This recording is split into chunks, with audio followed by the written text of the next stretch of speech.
Hello everyone. আজকে আবার একটা নতুন লাইভ সেশন নিয়ে আমরা চলে এসেছি। যেহেতু আমাদের হাতে একটু কম সময় ছিল, তার মধ্যে থেকে তো যতটা পেরেছি আমরা দুজনে একটু চেষ্টা করেছি নতুন কিছু জিনিস নিয়ে আসার। আচ্ছা, তো আজকে আমাদের যে টপিকটা ছিল সেটা ছিল পিসিও আর পিসিওডি পিসিওএস, এগুলো নিয়ে কথা বলবো। তো পলিসিস্টিক ওভারি সিস্ট কিভাবে হয় না হয় এবং তার ম্যানেজমেন্ট, এগুলো নিয়ে আমাদের আলোচ্য বিষয় আজকে। তো আমার সাথে আজকে আছে ডায়েটিশিয়ান এবং ডায়াবেটিস এডুকেটর অঙ্কিতা। অঙ্কিতা সবটাই বলবে। তার আগে আমরা একটু সবার জন্য ওয়েট করব। ওয়েট করার পরে তারপর শুরু করব, ততক্ষণ আমরা একটু লাইভ লিঙ্কটা শেয়ার করে দেবো।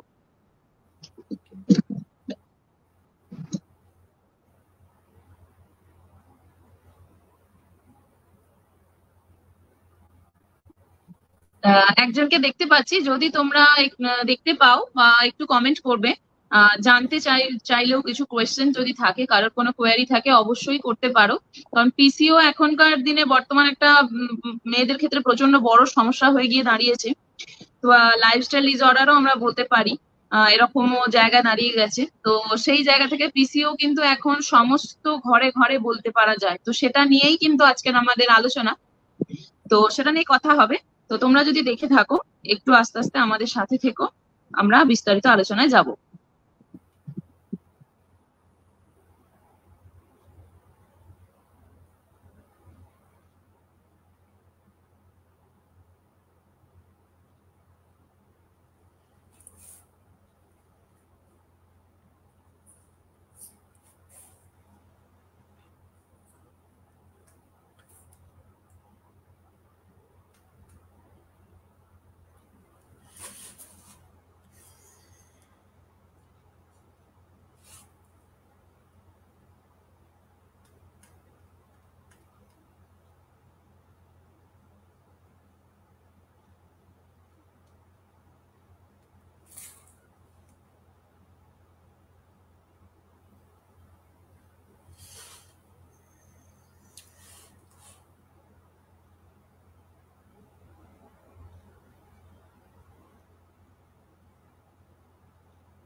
আই থিঙ্ক তামান্না লেফট করে গেছে। কিছু একটা অসুবিধা হয়ে গেছে।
I think আচ্ছা, we are back. অনেকক্ষণ হচ্ছে। আমরা আস্তে আস্তে এবার শুরু করে দেব। হুম। একটু শেয়ার করে দিই, আমরা দুজনে শেয়ার করে দিচ্ছিলাম। শুরু করবো আমাদের লাইভ সেশনটা।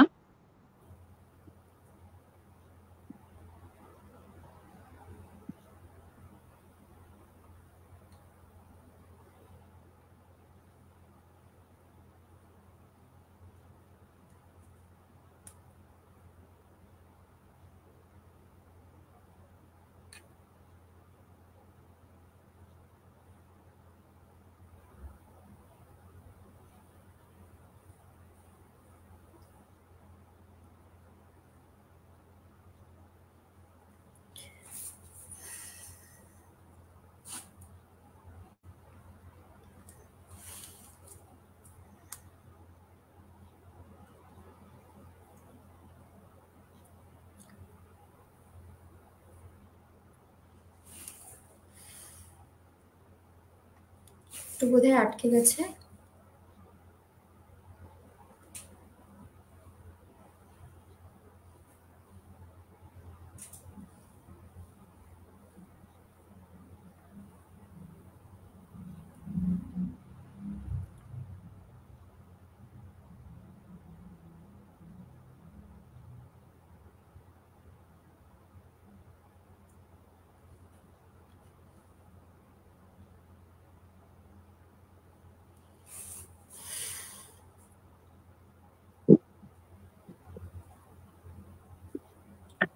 তো অনেকেই দেখছে, এবার আমরা মূল সেশনে ফিরে আসছি। তো আমি যেটা দিয়ে শুরু করেছিলাম, তার আগে একটু ইন্ট্রোডাকশনটা দিয়ে দিই। আজকের টপিক যেটা, বলতে গেলে এখনকার দিনের সকলেরই বেশ সমস্যাজনক এবং লাইফস্টাইল ডিসঅর্ডার হয়ে গিয়ে দাঁড়িয়েছে, সেটা হচ্ছে পিসিও, পলিসিস্টিক ওভারি। তো পলিসিস্টিক ওভারি কি, এর শ্রেণী বিভাগগুলো কি কি, কেন হয়, কজেস, সমস্ত কিছু আমরা জানবো, তার ম্যানেজমেন্টও জানবো। তার আগে আজকে পরিচয় করে দিই, আমার সাথে আছে অঙ্কিতা, ক্লিনিক্যাল ডায়েটিশিয়ান এবং ডায়াবেটিস এডুকেটর। অঙ্কিতা কুন্ডু, ও হচ্ছে বেসিক্যালি, ওর কিন্তু একটা স্পেশালাইজেশনও রয়েছে, সেটা হচ্ছে পিসিও তে। এছাড়াও রয়েছে ওর স্পেশালাইজেশন কমিউনিটি নিউট্রিশনে এবং নিউট্রিজেনমিক্সে। এটা ছাড়াও ও কিন্তু এখন যে কাজে যুক্ত রয়েছে সেটা as a dietician, consultant dietician, UMS যে মেডিকেল অ্যালায়েন্সের সার্ভিসেস আমিও করি সেখানে, ও সেখানেও যুক্ত আছে। তো ডায়াবেটিস পেশেন্টদেরও সাথেও ও কাজ করেছে। এছাড়া পিসিও নিয়ে ওর অনেক কাজ রয়েছে। ও আগে অ্যাপোলোতে ছিল, অ্যাপোলোর অ্যাসোসিয়েট হিসাবে। এছাড়াও ওর কাজের জায়গাটা হরলিক্সে, হিন্দুস্তান ইউনিলিভার প্রাইভেট লিমিটেডে। তো এখন ওর নিজের একটা চেম্বারও রয়েছে, সেগুলো আমরা পরে সব জেনে নেবো, ও ডিটেলসও দিয়ে দেবে। নিউট্রিটক ওর পেজ, সেটা নিয়েও আমরা পরে আলোচনা করব। তো যাই হোক অঙ্কিতা, তোমাকে অনেক অনেক ওয়েলকাম। আমরা এবার সেশনটাতে ঢুকে পড়ি। তো যেটা দিয়ে শুরু করব সেটা হচ্ছে পিসিও। পিসিও জিনিসটা কি? এবার পিসিও হচ্ছে পলিসিস্টিক ওভারি, আমরা জানি, কিন্তু সেখান থেকে আবার দুটো টার্ম চলে আসে, পিসিওডি, পিসিওএস। তো এটা নিয়ে তুমি একটু বলো, পিসিওটা কি? নমস্কার সকলকে, প্রত্যেক দর্শকবৃন্দকে আমার অনেক অনেক শুভেচ্ছা এবং সবাইকে যাতে একটা সুস্থ জীবন দিতে পারি, এটাই আমার মনে হয় আই গেস প্রত্যেকটা ডায়েটিশিয়ানের একটা ধর্মকর্ম। তো এবং আমি মনে করি যে একটা প্রকৃত ডায়েটিশিয়ান হিসেবে আমরা আমাদের প্রফেশনটাকে পুজো করি লিটারেলি। তো এই পুজোর একটা জায়গা, আমি প্রচুরভাবে আমার প্রফেশনটাতে বাঁচি। তো এই একটা পুজোর জায়গা দিয়ে, যাতে হয় না যে মানুষ যখন পুজো করে তখন তার মনে হয় যে সবার ভালো হোক, এই পুজোটার মাধ্যমে মানে প্রে করি, প্রার্থনা করি। সেম ভাবে আমার মনে হয় আমাদের প্রফেশন দিয়ে যখন আমরা কাউকে সুস্থ করি বা আরোগ্য লাভ হয়, তো এটা আমাদের কাছে এক ধরনের পুজো, রাইট? তো সকলকে অসংখ্য ধন্যবাদ আমাদের সাথে যুক্ত হওয়ার জন্য, স্পেশালি ডায়েটিশিয়ান তামান্না সরকার, যে আমাকে এই সুযোগটা দিল। And special thanks to you again. তোমার শরীর খারাপ ছিল, তা সত্ত্বেও তুমি সময় বের করে এই জিনিসটা ক্যান্সেল করনি, তার জন্য অনেক অনেক ধন্যবাদ। তো ফিরে আসি আমাদের টপিকে। সো তুমি যে কোয়েশ্চেনটা করলে, পলিসিস্টিক ওভারি। এবার পলিসিস্টিক ওভারি বা এখান থেকে যে দুটো টার্ম এখনই তুমি বললে বেরিয়ে আসছে, polycystic ovarian disease and polycystic ovarian syndrome, এই যে একটা ফিল্ড যেখানে আজকাল এই টার্মটা খুব কমন। তো এটা শুরু করার আগে আমরা যদি একটু 10 বছর বা 20 বছর পিছনে যাই, তাহলে আমরা খুব ভালোভাবে দেখতে পারবো আমাদের যারা মা ঠাকুমা ছিল তাদের কিন্তু পিসিওডি বা পিসিওএস ব্যাপারটা তারা খুব একটা অবগত নয়। তাই নয় কি? মানে আমরা যদি দেখি আজ থেকে কোনো সিনিয়র ডক্টর বা সিনিয়র গাইনোকোলজিস্টের সাথেও আমরা একটু ডিসকাস করতে যখন বসি, তারাও কিন্তু এই ব্যাপারটা বলেন যে আজ থেকে 10 বছর বা 20 বছর আগে এই পিসিওডি পিসিওএসটার কোনো নামও নিশান ছিল না। বাট আজ যদি আমরা দেখি ইন ইন্ডিয়া স্পেশালি, আমরা যদি 5 জনকে দেখি, 5টা মানে নর্মাল ফিমেলকে, তার মধ্যে একটা আমরা কিন্তু পিসিও বা পিসিওডি পিসিওএস সিনড্রোম নিয়ে পেশেন্ট পাবোই পাবো। তো এই যে একটা ড্রাস্টিক্যাল চেঞ্জ কেন আমাদের মানে এই জীবনে এইভাবে, বিশেষ করে মানে এই গাইনিক ডিপার্টমেন্টে এত বড় একটা এপিডেমিক চলে এলো, যেমন কোভিড একটা প্যান্ডেমিক ছিল, এপিডেমিক ছিল, সেরকম ভাবে গাইনিক ওয়ার্ল্ডে আমি মনে করি পিসিও এই ব্যাপারটা কিন্তু একটা প্রচুর বড় মানে এপিডেমিক ব্যাপার চলে এসেছে। তো এটা কেন হলো এবং এই জিনিসটা কি আমরা একটু বোঝার চেষ্টা করি। এবং আজ যে আমরা এতগুলো সেশনস করছি ডায়েটিশিয়ানস এর ডক্টরসরা পিসিওডি পিসিওএস নিয়ে, সব থেকে বড় রিজন হলো অ্যাওয়ারনেস। তো এটা আমরা প্রথমে বলে থাকি যে প্রথমে যখন আমরা এটাকে একটা ডিজিজ ক্যাটাগরিতে রাখি, পিসিওডি পিসিওএস, তো এটা আমাদের সব থেকে বড় একটা ভুল ধারণা। পিসিওডি পিসিওএস কখনোই একটা ডিজিজ নয়, এটা একটা hormonal imbalance, more or less we can say. তো এই যে এন্ডোক্রিনোলজির এই একটা পার্ট পিসিও ব্যাপারটা, এই মধ্যে কিন্তু আমাদের যে বিশেষ করে হরমোনাল ব্যালেন্স, মানে আমাদের যে বিশেষ করে রিপ্রোডাক্টিভ যে হরমোনস গুলো সেগুলো যখন ডিসব্যালেন্স হয়ে যায়, তখন কিন্তু আমাদের ফিমেল রিপ্রোডাক্টিভ অর্গান ওভারিতে একটা চেঞ্জ দেখা যায়, এবং তার ফলে বিভিন্ন রকম সমস্যা দেখা যায়, যেটাকে আমরা মানে খুব সহজ ভাষায় গোদা বাংলায় বলতে পারি পিসিওডি বা পিসিওএস বা পিসিও। এইবারে এর মধ্যে ডিফারেন্সিয়েশনটা আমরা কি করে করব? পিসিও মানে পলিসিস্টিক ওভারি। যখন আমরা পলিসিস্টিক ওভারি এই কথাটা বলি, তার মানে এটা কিন্তু ওভারি রিলেটেড, মানে যা কিছু ওভারিতে চেঞ্জেস আসবে, সেখানে আমাদের ওভারির ভলিউম চেঞ্জ বা ফলিকিউলস এর সংখ্যা চেঞ্জ হয়ে যাওয়া, এইটাকে আমরা পিসিওডি পিসিও বলতে পারি, পিসিও। ওকে, বাট যখন এটা পিসিওএস বা পিসিওডি আমরা বলে থাকি, তার মানে তার সাথে কিন্তু অনেকগুলো উপসর্গ জড়িয়ে যায়, যেমন কি ডায়াবেটিস মেলাইটাস, সাথে সাথে হাইপারটেনশন বা আরো অ্যানিমিয়া, এই যে বাকি কোমরবিডিটিস গুলো, এগুলো কিন্তু জড়াতে থাকে। তো এই সময়টায় আমরা যখন ডিফারেন্সিয়েট করি পিসিওডি এবং পিসিওএস বা পিসিও এর মধ্যে, এই একটা ড্রাস্টিক ডিফারেন্স, যে আমাদের পিসিও মানে ওভারি রিলেটেড আমরা বলতে পারি এক কথায়, এবং পিসিওএস মানে তার মানে তার প্রাসঙ্গিক যে উপসর্গগুলো দেখা যায়, তাকে আমরা পিসিওডি বা পিসিওএস বলে থাকি। তো এটা তোমার প্রথম কোশ্চেনের আনসার। তার মানে সেটাই আমরা দেখতে পেলাম যে একটা গ্রুপ অফ সিমটমস নিয়ে একটা ডিজিজ তৈরি করছে। রোগ বা ডিজিজকে তখনই আমরা ডিটেক্ট করছি যে যখন আমরা জানি না, যেমন আমরা বলে থাকি যে জ্বর হয়েছে, বা কোন অনেক সময় ফিভারের টেম্পারেচার হাই হচ্ছে। তো জ্বরকে যেমন আমরা কোনোভাবে ডিজিজ বলি না, যেটা একটা সিমটমস বা গ্রুপ অফ সিমটমস, সেরকম ভাবে পিসিও কিন্তু একটা আমব্রেলা টার্ম। সেই জায়গা থেকে আমাদের সিমটমস গুলো নিয়ে যুক্ত হচ্ছে এবং বিভিন্ন ভাবে সেগুলোর ক্যাটাগরাইজ হয়ে গিয়ে তারপর পিসিওএস এবং ডি হচ্ছে। তো এস হচ্ছে যেমন অঙ্কিতা বললো, আবার ডি ফর হচ্ছে ডিজিজ। তো এইভাবেই হচ্ছে পিসিওর এটা আসছে। তো এবার ও একটা কথা বললো যে আগেকার দিনে আমরা দেখেছি যে খুব একটা এইভাবে এই পিসিও জিনিসটা এতটা ভাবে অত বিস্তারিত দেখা যেত না, কিন্তু এখন কিন্তু মোরাললেস 5 জনের মধ্যে একজনের পিসিওটা কমন হয়। তো তাহলে তুমি একটু বলো যে পিসিও যে এখন এত কমন মেয়েদের মধ্যে, কেন? এটার কারণটা কি, মানে প্রবাবল কজ কি, বা কেন এখন এত পরিমাণে পিসিওটা ছড়িয়ে গেছে, এপিডেমিকের মতোই বলা যায়, কেন? এর পিছনে কারণটা কি? এখানে আমরা একটা কথা যেখানে যদি বলতে থাকি, যে যখন আমরা কোনো কিছু কারণ জানবো, তার আগে কিন্তু আমাদের সিমটমসটা জানা জরুরি। তো প্রথমে আমরা একটু ডিসকাস করে নেবো এটা সিমটমস নিয়ে, কিছু ডেটা শেয়ার করব, এবং তারপরে আমরা কারণ যাবো। কারণ কি আমার মনে হয় পিসিও বা পিসিওডির এই যে একটা চ্যাপ্টার, যেটা একটা সেশনে কভার করা খুবই কঠিন। তো আমরা চেষ্টা করবো তার রুট কজটা ধরার, এবং রুট কজটা তখনই জানতে পারবো যখন আমরা তার সিমটমস গুলোকে ক্যাচ করার চেষ্টা করবো, ঠিক আছে?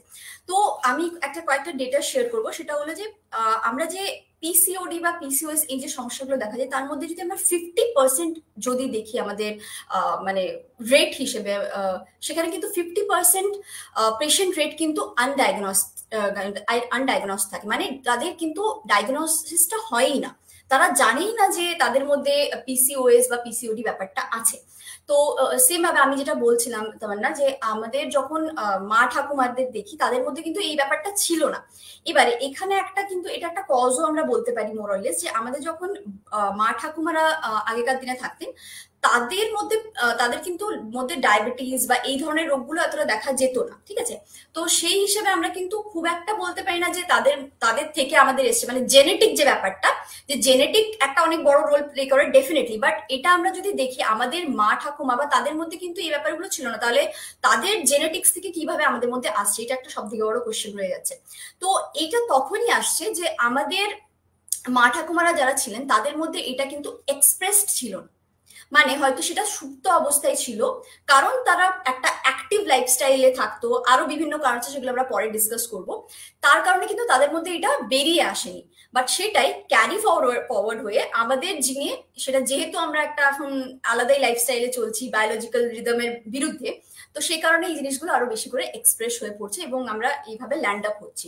আচ্ছা, এখানে যেমন আমি বললাম একটা, যে 50% পিপল থাকে, পেশেন্ট থাকে যারা কিন্তু আনডায়াগনস্টিক। এর সাথে সাথে 50% পেশেন্ট থাকে যারা কিন্তু 2/6 যেটা আমাদের এন্ডোমেট্রিয়াল ক্যান্সার তার রিস্কে আছে।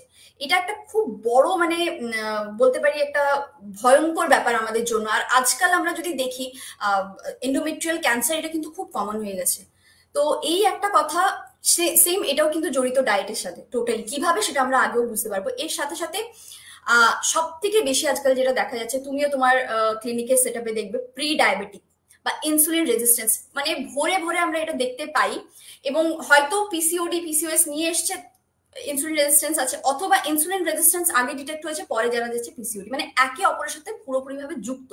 তো এখানে আমরা দেখতে পারি যে পিসিওডি পিসিওএস এই ব্যাপারটাতে আমাদের মানে কি কি সিমটমস দেখা যায়। প্রথমেই আমরা যদি নাও ডায়াগনোসিস হয়, না ডায়াগনোসিস করি, তাও আমরা কয়েকটা ব্যাপার নিয়ে কিন্তু খুব ভালোভাবে বুঝতে পারবো। প্রথম কথা হলো আমরা যদি ক্লিনিক্যাল সিমটমস দেখি, ক্লিনিক্যাল সিমটমস বলতে সেখানে আমরা প্রথমেই দেখতে পারি যে ওবেসিটি ফার্স্ট থিং, যেটা মানে প্রায়ই দেখা যায়। আমরা বলতে পারি যে মানে অলমোস্ট 95% ওবিস পার্সন, তাদের মধ্যে কিন্তু এই প্রবলেমটা দেখা যাবেই। কারণ কি, তাদের মধ্যে বডি ফ্যাট পার্সেন্টেজ বেশি থাকবে এবং ইনসুলিন রেজিস্ট্যান্স ক্যাপাসিটি যেটা, সেটা কিন্তু মানে ব্যালেন্স থাকবে না। যার ফলে এটা কিন্তু খুবই স্বাভাবিক যখনই ওভারওয়েট হচ্ছে। ওভারওয়েটের আবার একটা কথা, যখন তার মধ্যে ফ্যাট পার্সেন্টেজ বেশি হচ্ছে, তখন কিন্তু একটা খুব বড় একটা মানে ক্লিনিক্যাল সিমটম আমরা বলতে পারি যে তার মধ্যে কিন্তু পিসিওডি ব্যাপারটা থাকবে। যখন দেখবে পেটের মধ্যে বিশেষ করে ইনচেস বেড়ে যায়, যে ভাঁজ পড়ছে, এটা কিন্তু একটা খুব বড় লক্ষণ। এর সাথে সাথে আমরা যেটা বলি, গলাতে যে প্যাচেস পড়ে অনেক সময়, ব্ল্যাক কালার একটা ভেলভেটি প্যাচেস, যেটা আমরা অনেক সময় যখন কম থাকে আমরা ভাবি হয়তো ময়লা, কিন্তু অ্যাকচুয়ালি সেটা কিন্তু ময়লা নয়, সেটা ধীরে ধীরে ডেভেলপ করে এবং সেটা যে পরে একটা মানে লেয়ারে তৈরি হয়ে যায়। এটার কিন্তু একটা অনেক বড় রিজন যে এটা আমাদের ইনসুলিন রেজিস্ট্যান্সের জন্য দায়ী। এর সাথে সাথে আমরা দেখবো যে আজকাল এই একটা ব্যাপার এসে গেছে না, যে পিরিয়ডিক ইরিটেশন বা অ্যাংজাইটি, ডিপ্রেশন, একটা পিরিয়ডিক ব্যাপার চলে আসে। যখন পিরিয়ড সাইকেলে আমরা থাকি, প্রচুর বেশি অ্যাংজাইটি, এই ব্যাপারগুলো আগে ছিল না। এটা আজকাল এই যে ক্রেভিংস, ফুড ক্রেভিংস, এই ব্যাপারগুলো আগে ছিল না। এটা আজকাল কেন ডেভেলপ হয়েছে? জাস্ট বিকজ আমরা আমাদের লাইফস্টাইলটাকে এভাবে চেঞ্জ করে নিয়েছি। এবং হরমোন আমাদের জন্য সবকিছু। যখন হরমোনাল ডিসব্যালেন্স হচ্ছে, তখন কিন্তু ওই হরমোন আমাদের গাটকে এফেক্ট করছে, মানে আমাদের গাট মাইক্রোবায়োটাকে। এবং গাট মাইক্রোবায়োটা এফেক্ট হলেই তোমার মাইক্রোবস গুলো কিন্তু সবসময় চাইবে যে জাঙ্ক ফুডটা সেটাকে টানার। তো এখানে একটা স্টাডি হয়েছিল রিসেন্টলি, সেখানে একটা মাইজের উপর টেস্টিং হয়েছিল। সেখানে বলা হয়েছিল একটা মাইজকে 21 দিন অব্দি কিন্তু পিৎজা অ্যান্ড ব্রকলি দেওয়া হয়েছিল। এবার মাইজের কিন্তু কোনো টেস্ট এবিলিটি নেই।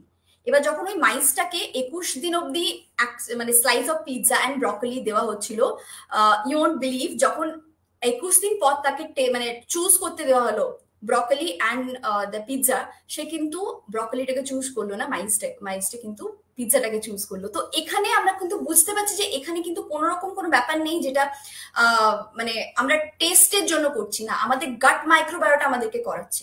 আর এখানে কিন্তু ইনসুলিন সেন্সিটিভিটি প্রচুর বড় একটা রোল প্লে করে। তো আমরা প্রথমেই বুঝে যাচ্ছি, যদি আমাদের ওয়েট বেশি হয়ে যাচ্ছে, হঠাৎ করে ওয়েট বেড়ে যাচ্ছে পিউবার্টির সময় বা পিউবার্টির এই সময়টাতে, তো আমরা এটাকে মোরালেস বলতে পারি যে হ্যাঁ, আমাদের পিসিওডি হতে পারে। এছাড়াও প্রলং পিরিয়ড, আবার এখানে কিন্তু অনেকের হয়ে থাকে যাদের ক্যাটাগরাইজ যদি করি, প্রলং পিরিয়ড মানে পিরিয়ডের লেন্থটা অনেক বেড়ে যায়, হয়তো 7 দিন 8 দিন 10 দিন এরকমও দেখা যায়। ঠিক আছে, তো এইটা একটা আমরা দেখতে পারি। মানে ইররেগুলার পিরিয়ডস এর বিভিন্ন ভাগ আমি ডিসক্রাইব করার চেষ্টা করবো। তো ইররেগুলার পিরিয়ডস ডেফিনেটলি সেখানে কারোর ডিলে হয়ে যায় পিরিয়ডটা, কারোর আগে হয়ে যাচ্ছে, আবার যেটা আর্লি পিউবার্টি এখন বাচ্চাদের মধ্যে আমরা দেখে থাকি। এবং এর সাথে সাথে স্ক্যান্টি পিরিয়ড, প্রচুর বেশি পিরিয়ডিক পেন, এই ব্যাপারগুলো যখনই ঘটতে থাকবে হঠাৎ করে, আমরা কিন্তু বুঝতে পারবো যে এটা আমাদের, আই থিঙ্ক এটা একটা অ্যালার্ম বেল, যে আমাদেরকে যে চেক করানো উচিত। এই দুটো পয়েন্ট আমরা ফার্স্ট দেখতে পাই। এছাড়া যেটা আমরা সবাই দেখি, স্ক্যাল্প থেকে হেয়ার লস প্রচন্ড ভাবে এটা হয়ে থাকে। হঠাৎ করে প্রচন্ড চুল পড়ছে, যতই আমরা অ্যান্টি হেয়ার ফল শ্যাম্পু লাগিয়ে ফেলি বা অ্যান্টি ড্যান্ড্রফ শ্যাম্পু লাগিয়ে ফেলি, আমরা সবাই জানি যে এটাতে কাজ হবে না। তো I think you should go to your gynaecologist and check yourself out. তো এই 3টে পয়েন্ট। এছাড়াও মানে আমাদের ফেসিয়াল যে হেয়ার গ্রোথ হয়ে যায়, কখনো কখনো কিছু কিছু মহিলার মধ্যে এটাও দেখা যায় যে হাস্কি ভয়েস হয়ে যায়, ভয়েসটা একটু মানে ভারী হয়ে যায়, একটু মেল ভয়েস হয়ে যায়। তো এই ব্যাপারগুলো কিন্তু খুব ইজিলি আমরা দেখতে পারবো, যে আমরা বুঝতে পারবো যে এটা আমাদের একটা অ্যালার্ম ক্লক, যে এবার আমাদের কিন্তু সতর্ক হয়ে যাওয়া উচিত। তো এই যে কয়েকটা দেখলাম, এছাড়াও আরো কয়েকটা যেগুলো সাইড পয়েন্ট বলে থাকি, অ্যাংজাইটি, ডিপ্রেশন খুব স্বাভাবিক আজকাল। আমরা অ্যাকচুয়ালি এটাকে খুব বেশি ক্যাজুয়াল বানিয়ে ফেলেছি আজকাল সোশ্যাল মিডিয়ার যুগে, যে অ্যাংজাইটি ডিপ্রেশন সবার হয়, বা ব্যাপারটা কিন্তু এতটাও ইজি নয়। এটা কিন্তু হাসি মজাকের ব্যাপার একেবারেই নয়। তো আই থিঙ্ক আমাদের এই ব্যাপারগুলোকে নিয়ে ডিসকাস করা উচিত। আর এগুলো একটা হিউজ প্রবলেম। আমরা যদি আজকাল সুইসাইডাল রেট দেখি বাচ্চাদের মধ্যে, ইভেন মানে যারা পিউবার্টিতে আছে, মানে একটা ভয়ঙ্কর ডেটা আমাদের চোখের সামনে উঠে আসছে, সেটা আমরা দেখতে পাচ্ছি। তো এই কয়েকটা জিনিস, এছাড়াও দেখবে যাদের মধ্যে পিসিওডি পিসিওএস ব্যাপারটা থাকে ডায়াগনোসের আগেও, তাদের কিন্তু সকালবেলা মানে সকালবেলার দিকটা প্রচুর ঘুম পাচ্ছে, অথচ রাত্রেবেলার সময়টা তাদের কিন্তু ঘুমটা উড়ে যাচ্ছে, বা প্রচুর স্লিপ অ্যাপনিয়া ব্যাপারটা এসে যায়, যে স্নোরিং স্লিপ, মানে প্রচুর বেশি নাক ডাকা হচ্ছে, বা ভেঙে ভেঙে মানে হঠাৎ করে উঠে পড়ছি ঘুমের মধ্যে, এই জিনিসগুলো কিন্তু দেখা যায়। তো মোরলেস আমরা এগুলোকে দেখে আমরা বুঝতে পারবো যে আমাদের এটা কিন্তু পিসিওডি বা পিসিওএস হতে পারে। আচ্ছা, এরপরে আসি আমরা, এরপরে আসা যেতে পারে যে কজ। এবারে কজের আগে আরেকটা কথা বলে রাখি, যে কজ, এই যে ফিল্ডটা, এটা একটা প্রচুর বড় একটা ফিল্ড, তো আমরা মানে গল্প করে শেষ করতে পারবো না। তো তার আগে যখন আমরা ডায়াগনোসিস করব, মানে যখন আমরা ডাক্তারের কাছে যাব, ডেফিনেটলি ডাক্তার তো কিছু টেস্ট দেবে, ডক্টর আছেন তার জন্য, কিন্তু আমাদেরকে কিছু নলেজ গেইন করা উচিত। তো আমরা যেটা আমরা বেসিক্যালি করে থাকি, রটারডাম ক্রাইটেরিয়া। রটারডাম ক্রাইটেরিয়ার মধ্যে আমরা তিনটে ক্রাইটেরিয়া ফলো করি। ফার্স্ট ক্রাইটেরিয়া হলো যেটা আমাদের এই যে কম্পোনেন্ট, মানে কম্পোনেন্টের মধ্যে ইররেগুলার পিরিয়ডস যেটা আছে। তো ফার্স্ট হলো ইররেগুলার পিরিয়ডস যখনই হবে, এই ক্রাইটেরিয়াটা গাইনোকোলজিস্ট এইভাবে বিচার করে, যে আমাদের যখন রটারডাম ক্রাইটেরিয়া ফলো করি, ফার্স্ট হলো ইররেগুলার পিরিয়ডস। সেকেন্ড ক্রাইটেরিয়া আমরা যেটা দেখতে পাই, সেটা হলো আমাদের এই যে ক্লিনিক্যাল অ্যান্ড বায়োকেমিক্যাল সিমটমস, মানে যেগুলো আমি এক্ষুনি জাস্ট ডিসকাস করে নিলাম, যে মানে যে ফেসিয়াল হেয়ার বলো, বা তোমার এই ইনচেস বেড়ে যাওয়া, এই ব্যাপারগুলো আমরা ক্লিনিক্যালের মধ্যে দেখতে পারি। এবং বায়োকেমিক্যাল যখন আমরা বলি, বায়োকেমিক্যালের মধ্যে আমরা ডেফিনেটলি রিপ্রোডাক্টিভ হরমোনস যেগুলো ফিমেল অ্যান্ড মেল বোথ, সেগুলোকে টেস্টিং করে থাকি। এবং সাথে সাথে যেটা মোস্ট ইম্পর্টেন্টলি, যখন আমাদের ওভারের যে তোমার লেন্থটা থাকে, মানে ভলিউমটা, সে যখন 10 ml এর বেশি থাকে, এবং বোথ ওভারিজে যখন ফলিকিউলস গুলো 20s এর বেশি থাকে, তো মোরলেস এই বায়োকেমিক্যাল প্যারামিটারটা দিয়ে আমরা বিচার করতে পারি যেটা আমাদের পিসিওডি বা পিসিওএস এর সিনড্রোম।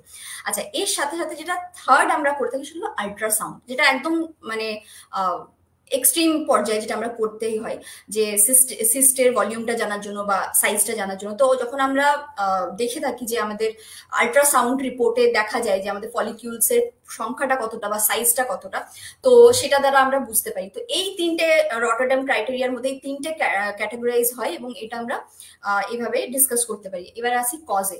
তো কজে ডিসকাস করার আগে মানে প্রথমেই আমরা মোরলে সবাই জানি, যারা দর্শক আছে তারাও বুঝতেই পারছে, যে আমাদের সব থেকে বড় রিজন হলো আমাদের লাইফস্টাইল।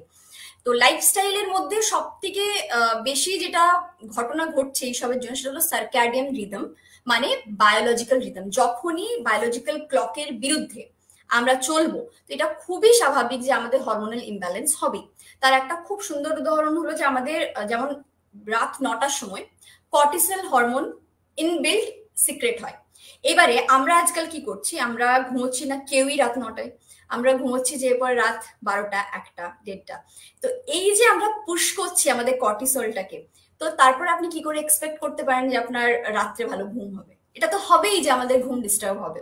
তো এই যে প্রত্যেকটা হরমোন, আমাদের বায়োলজিক্যাল রিদম এটাই বলে, সার্কাডিয়ান রিদম এটাই বলে, যে প্রত্যেকটা হরমোনের একটা করে কিন্তু টাইমিং আছে সিক্রেট হওয়ার। তখন যখন সেটার বিরুদ্ধে আমরা যাচ্ছি, যেমন আজকের লাইফস্টাইল, যে আমরা লেট করে ঘুম থেকে উঠছি, বা জলদি ঘুম থেকে উঠলে লেট করে ঘুমোচ্ছি, তো প্রপার স্লিপ পাচ্ছি না। তো এই কারণে একটা সব থেকে বড় কজ আমরা আসি, সে রুট কজ, সেটা হলো বায়োলজিক্যাল রিদম। যদি আমরা বায়োলজিক্যাল রিদমটাকে ঠিক করে নিই, তো আই থিঙ্ক আমাদের 90% প্রবলেম এখানেই সলভ হয়ে যাবে। কি, বেশি কিছু না, সূর্যের সাথে ওঠো, আর সানসেটের সাথে মানে ধীরে ধীরে একটা টাইমে ঘুমিয়ে যাও, যেটা আমাদের মা ঠাকুমারা করতো। ঠিক আছে। দ্বিতীয়ত এর পরে যেটা আমরা দেখতে পাবো, সেটা হলো এই যে আমাদের খাওয়া দাওয়া, ডায়েট, যেটা সব থেকে বেশি আজকাল আমরা ডিপেন্ডেন্ট হয়ে পড়েছি প্যাকেট ফুডে, এবং মার্কেটিং স্ট্র্যাটেজির ভিড়ে আমরা কোথাও না কোথাও হারিয়ে যাচ্ছি। Gluten free, fat free, high protein, low carb, এই যে টার্মগুলো, আমরা জানি বিং আ ডাইটিশিয়ান আমরা কতটা ইরিটেট হই টার্মগুলো শুনলে। এবং এই জিনিসগুলোর মধ্যে মানুষ ফাঁদে পা দিয়ে ফেলছে, এবং যদি একটা কনসালটেন্ট ডাইটিশিয়ান আর একটা ইনফ্লুয়েন্সারকে রাখি, তো সবার আগে মানুষ ইনফ্লুয়েন্সারকে চুজ করে, কনসালটেন্ট ডাইটিশিয়ানটাকে না। কারণ কি, মানুষ এভাবেই যেটা দেখে, মানে जो दिखता है वही बिकता है। তো এই ব্যাপারটা হয়ে গেছে যে মানুষ যেটা দ্বারা ইনফ্লুয়েন্স হচ্ছে এটা বুঝছে না যে তাদের একটা কাস্টমাইজেশন বলে ব্যাপার আছে, তাদের বডি আলাদা, সবার বডি আলাদা। তো এই ব্যাপারটা আই থিঙ্ক বোঝা উচিত যে আপনার শরীরটাকে আপনাকেই দেখতে হবে, কেউ এসে দেখে যাবে না। যাদের সেল করার প্রোডাক্ট তারা সেল করবে, চলে যাবে। তো আমাদেরকে এই প্যাকেট ফুড থেকে আগে সরতে হবে। এটা একটা প্রচুর বড় রিজন যে আমাদেরকে লোকাল, সিজনাল এই ব্যাপারগুলোতে আসতে হবে। তো আরেকটা রুট কজ আমরা পেয়ে গেলাম, সেটা হলো আমাদের diet. Third and most important, exercise, low physical activity, sedentary. আবারও আমি চলে যাই আমাদের মাদের ব্যাপারে, মা ঠাকুমাদের ব্যাপারে। তো আজকে আমরা যদি ইন্টারন্যাশনাল মার্কেটে যাই বা ইন্টারন্যাশনাল নিউট্রিশন মার্কেটে যাই, সেখানে কিন্তু তারা অ্যাকচুয়ালি ইন্ডিয়ান ডাইটিশিয়ানসদেরকে ইনভাইট করছে এটা জানার জন্য যে আমাদের অ্যানশিয়েন্ট কালচার কি শেখাতো। অ্যাকচুয়ালি মানে আমাদের মা ঠাকুমারা আমাদের না জানতো, আমরা হয়তো পড়াশোনা করেছি এত কিছু, তারপর এগুলো বলতে পারছি, বাট আমাদের মা ঠাকুমারা কিন্তু এতগুলো কিছু জানতো না। তা সত্ত্বেও তাদের মধ্যে যে অদ্ভুত নলেজটা ইনবিল্ট আছে, এটাই কিন্তু আমাদের মানে কি বলবো, আয়ুর্বেদা আমাদেরকে বুঝিয়েছে, সুশ্রুত মহারাজ বা চরক সংহিতা আমাদের অনেক আগে থেকে এগুলো বলে যাচ্ছে যে আমাদের যে ফিজিক্যাল অ্যাক্টিভিটি কতটা ইম্পর্টেন্ট। তো আমরা যদি দেখি আমাদের মা ঠাকুমারা কিন্তু প্রচুর বেশি ফিজিক্যালি অ্যাক্টিভ ছিল, এবং ছোট ছোট জিনিস যেমন ধরো মিক্সার গ্রাইন্ডার, আগে কিন্তু শিলনোড়াতে বাটা হতো, এখন মিক্সার গ্রাইন্ডার চলে আসে, মানুষের সময় নেই। তো এই যে শিলনোড়া বাটা, এটা কতটা আমাদের এই মাসেলস গুলোকে কাজ করায়, মানে আমাদের হ্যান্ড মাসেলস গুলোকে, আর্মস গুলোকে। তো তাদের কিন্তু যথেষ্ট বেশি শক্ত আর্মস দেখতে গেলে তুলনামূলক। সেখানে আবারও আমরা যদি দেখি, যখন রুটি বেলে মারা, যে মালাসন আজকাল খুব ফেমাস হচ্ছে, এটা কিন্তু অ্যাকচুয়ালি আজকে আমরা যদি দেখি আমাদের কালচারে এটা বরাবর আছে। আমরা অন্য কালচারে যাওয়ার ফলে আজ এই ঘটনাগুলো আমাদের সাথে ঘটছে। তো আমাদের মা ঠাকুমাদের এই জিনিসগুলো কোথা থেকে হবে, কারণ কি তাদের মধ্যে তো এই ব্যাপারগুলো ছিল না, তারা ফিজিক্যালি প্রচুর বেশি অ্যাক্টিভ ছিল। তো এটা একটা কারণ, এগেইন আমি বলবো। এছাড়াও আরো বিভিন্ন কারণ আছে, যেমন ঘর মুছতো যে পজিশনে, যেটা মালাসান তুমি বললে, ঘর মোছার যে পশ্চারটা বা যে জেস্টারটা ছিল, সেটা তো ইটসেলফ একটা আসন। তো পেলভিক মাসেল গুলোর উপরে সেখানে চাপ পড়ছে, তার মানে ওখানে এক্সারসাইজ হচ্ছে। তো পেলভিক রিজিয়ন যদি স্প্রেড হয়, আরো ভালো থাকে, মাসেল মানে মাস ওই জায়গাগুলো কনস্ট্রাকশন রিল্যাক্সেশন, এটা মাসেলের মূল কাজ। সেই পেলভিক মাসেল গুলো ওখানে রিল্যাক্সেশন হচ্ছে, কখনো কনস্ট্রাকশন হচ্ছে। তো ঘর মোছা, যেটা বসে ঘর মোছা, এটা অনেক ভালো একটা মানে আসনের মধ্যেও পড়ে। তো সেগুলো ছিল। এখন ঘর মোছা নেই তা নয়, আছে, কিন্তু প্রসেস আলাদা হয়ে গেছে আর কি। বা পিড়েই বসে বা পিড়িতে বসে যে রান্না করার যে সিস্টেম ছিল, এখন দাঁড়িয়ে রান্না। তো সেই একই পেলভিক মাসেল হচ্ছে স্ট্রেচ হচ্ছে, এই স্ট্রেচিং ব্যাপারটা তো নেই। তো এটা যদি স্ট্রেচ না হয়, তো পেলভিক রিজিয়নে তো সমস্যা আসবেই। তো এগুলোও একটা ব্যাপার। এবং এখানে আরেকটা কথা যদি আমরা দেখতে পাই, তুমি যেটা বলে সেখান থেকেই আমি ধরি, যদি আমরা আমাদের মানে যারা বাড়িতে কাজ করতে আসে, যারা কিন্তু ফিজিক্যালি অ্যাক্টিভ, তাদের মধ্যে তুমি কিন্তু এই জিনিসগুলো পাবে না। সিরিয়াসলি, তাদের মধ্যে কিন্তু, তাদের বাচ্চাদের মধ্যেও পাবে না, তাদের মধ্যেও পাবে না। কারণ কি, তারা এখনো অব্দি ওইভাবেই কাজ করে। যদি তুমি একটু রুরাল সাইডে যাও, কলকাতার একটু রুরাল সাইডে যাও, সেখানে যে মহিলারা থাকে তাদের মধ্যে কিন্তু এই জিনিসগুলো পাবে না। কারণ কি, তাদের ডায়েট অত ভালো নয়, কিন্তু ফিজিক্যাল অ্যাক্টিভিটিটা কিন্তু তাদের সলিড। তো এই একটা কারণ যেটা আমরা কোথাও না কোথাও হারিয়ে ফেলছি। এখানে আরেকটা খুব জরুরি কথা যেটা আমাদের বললেই নয়, যে আমরা বাচ্চাদেরকে যেটা শেখাচ্ছি যে চেয়ার টেবিলে বসে খাও, মাটিতে বসে খাওয়াতে শেখাচ্ছি না। এবার এটা যে কি সাংঘাতিক একটা আমরা ভুল করছি, আমরা বুঝতে পারছি না। যে বাচ্চা চেয়ার টেবিলে বসে খেতে শিখবে, সে কিন্তু মাটিতে বসতে পারবে না পরবর্তীকালে। কিন্তু আপনি যদি মাটিতে বসিয়ে প্র্যাকটিস করেন বাচ্চাকে, সে কিন্তু পরবর্তীকালে চেয়ারে যেয়ে বসতে পারবে, দুটো পারবে। তো মাটিতে বসে খাওয়াটা প্রচুর বেশি ইম্পর্টেন্ট। অ্যান্ড এটা একটা অনেক বড় কারণ যে আমাদের ওই যে পেলভিক মাসেলস ওপেন হচ্ছে না, পেলভিক রিজিয়ন ওপেন হচ্ছে না, যার ফলে কিন্তু বাচ্চাদের মধ্যেও কিন্তু আর্লি পিউবার্টি ব্যাপারটা দেখা যাচ্ছে। এবং একটা, আমি মানে পিডিয়াট্রিক নিয়েও কাজ করি, আমি প্রচুর মানে ভয়ঙ্কর কেসেস থাকে যেখানে আমরা ইনসুলিন রেজিস্ট্যান্স বাচ্চাদের মধ্যে দেখতে পাচ্ছি। বাচ্চাদের মানে আর্লি পিউবার্টি, মানে একটা 9 বছর বাচ্চার, একটা 10 বছর বাচ্চা, বা একটা 5-6 বছরের বাচ্চারা ইভেন পিরিয়ডস হয়ে যাচ্ছে, মেনার্কি হয়ে যাচ্ছে। সে বাচ্চা কি বুঝবে? তাকে যে এডুকেশনটা আমরা দেবো মেনার্কি নিয়ে বা মেনস্ট্রুয়েশন নিয়ে, তো তার আগেই জিনিসটা ইয়ে করে ফেলছে, এবং একটা প্রচুর বেশি ডিপ্রেশনের ক্যাটাগরিতে চলে যাচ্ছে। যে তার সাথে এটা ঘটছে কি স্বাভাবিক, একটা 5 বছর, আমরা যখন 5 বছর ছিলাম আমাদের কি নলেজ ছিল? এসব ছিল না। তো এই একটা খুব ডেঞ্জারাস ঘটনা ঘটছে। I think it's high time যে আমরা এগুলোকে মানে সিরিয়াসলি নেবো, নাকি ইয়ার্কি করে বা মিম বানিয়ে বা ট্রেন্ডে যে। আচ্ছা, এরপরে এসবের মধ্যে সব থেকে বড় যদি আমরা কালপ্রিট বলে থাকি সেটা হলো ইনসুলিন রেজিস্ট্যান্সি। আমি আবারও মানে বারবার বলে বলে যদি অনেকে ভাবে যে এতবার করে কেন ইনসুলিন রেজিস্ট্যান্সি কথাটা বলছে, এটা যে কি ভয়ানক সেটা আমরা বুঝতে পারি যারা মেডিকেল ফিল্ডে আছে, যেটা কি ভয়ানক ভাবে মানে ছড়াচ্ছে জিনিসটা। তো ইনসুলিন রেজিস্ট্যান্সটা বেসিক্যালি আমাদেরকে বেসিক্যালি বুঝতে হবে যে ইনসুলিন রেজিস্ট্যান্স জিনিসটা কি।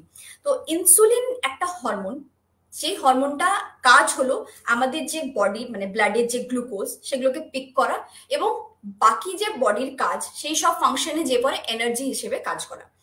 এখানে গন্ডগোলটা কি হচ্ছে যে আপনার বডিতে ইনসুলিন ঠিকঠাক ভাবে কাজ করছে না, যার ফলে ব্রেন সিগন্যাল দিচ্ছে যে আরো ইনসুলিন প্রডিউস করতে হবে এবং প্রচুর বেশি ইনসুলিন প্রডিউস হয়ে যাওয়ার পরে হাইপার ইনসুলিনিমিয়া হচ্ছে, যার ফলে কিন্তু সেখানে কি করছে আমাদের ওভারিজ গুলোকে বাল্কি করে দিচ্ছে এবং আরো বেশি ফোর্স করছে, যার ফলে ঠিক টাইমে ওভিউলেশন হচ্ছে। তো ওভিউলেশনে ইন্টারাপশন মানে যারা কনসিভ করতে চেষ্টা করছে বিশেষ করে তাদের প্রবলেম হচ্ছে, কারণ কি একটা এনভায়রনমেন্ট লাগে, এন্ডোমেট্রিয়াল প্ল্যান্টেশনের জন্য একটা এনভায়রনমেন্ট লাগে। প্রপার টাইমে যদি হরমোন সিক্রেশন না হয় কি করে ওই প্ল্যান্টেশনটা হবে, তো তার ফলে কনসিভেও প্রবলেম হচ্ছে।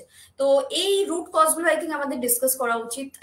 ব্যাস এইগুলো আমি কয়েকটা ডিসকাস করলাম, আরো অনেক কজ আছে অ্যাকচুয়ালি, শেষ হবে না বললে। তো যাই হোক টাইম কম আমাদের কাছে।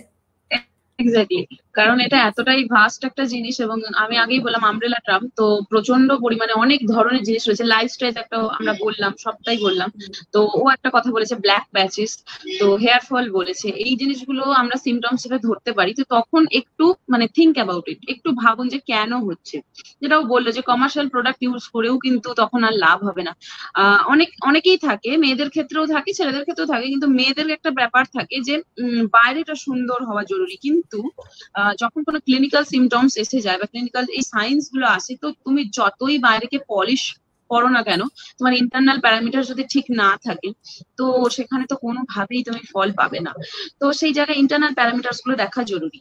তো ও কিছু কিছু জিনিসও বলেছে, এবার তুমি একটু সামারি করে বলে দাও, সামারাইজ করে বলো যে কোন কোন টেস্ট গুলো করলে আমরা বুঝতে পারবো পিরিয়ডস এর প্রবলেম এসেছে কিনা, হরমোনাল ইমব্যালেন্স হয়েছে কিনা, বা পিসিও এসেছে কিনা, অ্যান্ড থাইরয়েড হরমোন বা হাইপো বা হাইপার থাইরয়েড যেটাই হোক, সেটা কতটা পিসিও কে এনহ্যান্স করতে কি পারে, না তার অন্য কোনো সিমটমস থাকবে, সেটা একটু বলো যদি।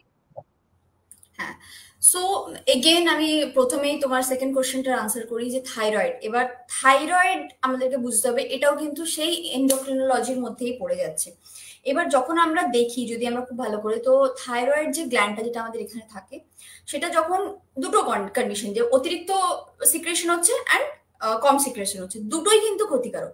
এবার থাইরয়েডের ক্ষেত্রে যদি আমরা দেখি ওই যে একে অপরের সাথে যুক্ত, সেখানেও কিন্তু ইনসুলিন রেজিস্ট্যান্স চলে আসছে, সেখানেও কিন্তু আমাদের যে হরমোনস গুলো যেগুলো আমাদের বডি ফিট রাখতে বা আমাদের হ্যাপি হরমোনস এন্ডরফিন এইগুলো সিক্রেট হতে সাহায্য করে, সেগুলো হচ্ছে না। যার ফলে ডেফিনেটলি থাইরয়েড তো আমাদের পিসিওডি পিসিওএস সাথে যুক্ত, এবং থাইরয়েড, ডায়াবেটিস, পিসিওডি এই তিনটে যেন মানে পরস্পরের সাথে অঙ্গাঅঙ্গি ভাবে জড়িত।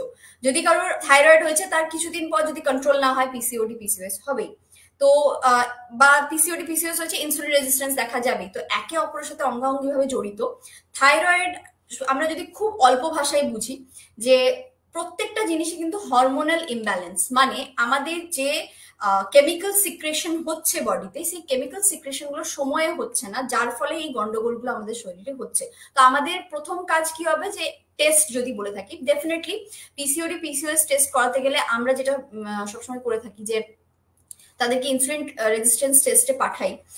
ইনসুলিন রেজিস্ট্যান্স টেস্টটা করানো খুবই জরুরি। তো আপনি গ্লুকোজ বা HbA1c টেস্ট করতে পারেন ডেফিনেটলি, যেটা আমাদের 3 মাসের একটা অ্যাভারেজ আমরা বলে থাকি, এটা করা। দ্বিতীয়ত ফাস্টিং পিপি, সিভিজি মনিটর করা, এই জিনিসগুলো খুবই জরুরি। এর সাথে সাথে যেটা বিশেষ করে পিসিওডি বা পিসিওএস এর জন্য মানে আমরা দেখবো, সেগুলো হলো যে female reproductive hormones and mail reproductive hormones as well, যেটা আমাদের এন্ড্রোজেন এমন একটা হরমোন যেটা কিন্তু মেল হরমোন, সেটা যদি আমাদের ফিমেলে অতিরিক্ত বেশি সিক্রেট হতে থাকে, তার মানে আমাদের মধ্যে কিন্তু এই যে facial hair growth, husky voice এগুলো হয়ে যাচ্ছে, মানে ওটা কিন্তু আমাদের ফিমেল রিপ্রোডাক্টিভ হরমোনটাকে সাপ্রেস করছে এবং মেল রিপ্রোডাক্টিভ হরমোনটাকে পুশ করছে। তো তখন যদি আমরা একটা টেস্ট করি বিটুইন প্রোল্যাকটিন বা এস্ট্রোজেন এবং তার সাথে অ্যান্ড্রোজেন, এই দুটো যখন একটা ব্যালেন্স টেস্ট করব, তো ডেফিনেটলি ওখানে আমাদের একটা মানে একটা ক্লিয়ার আইডিয়া বা ক্লিয়ার পিকচার আসবে যে আমাদের কিন্তু পিসিওডি বা পিসিওএস ডিটেক্ট হতে পারে। এর সাথে যেটা আমি আবারও মেনশন করলাম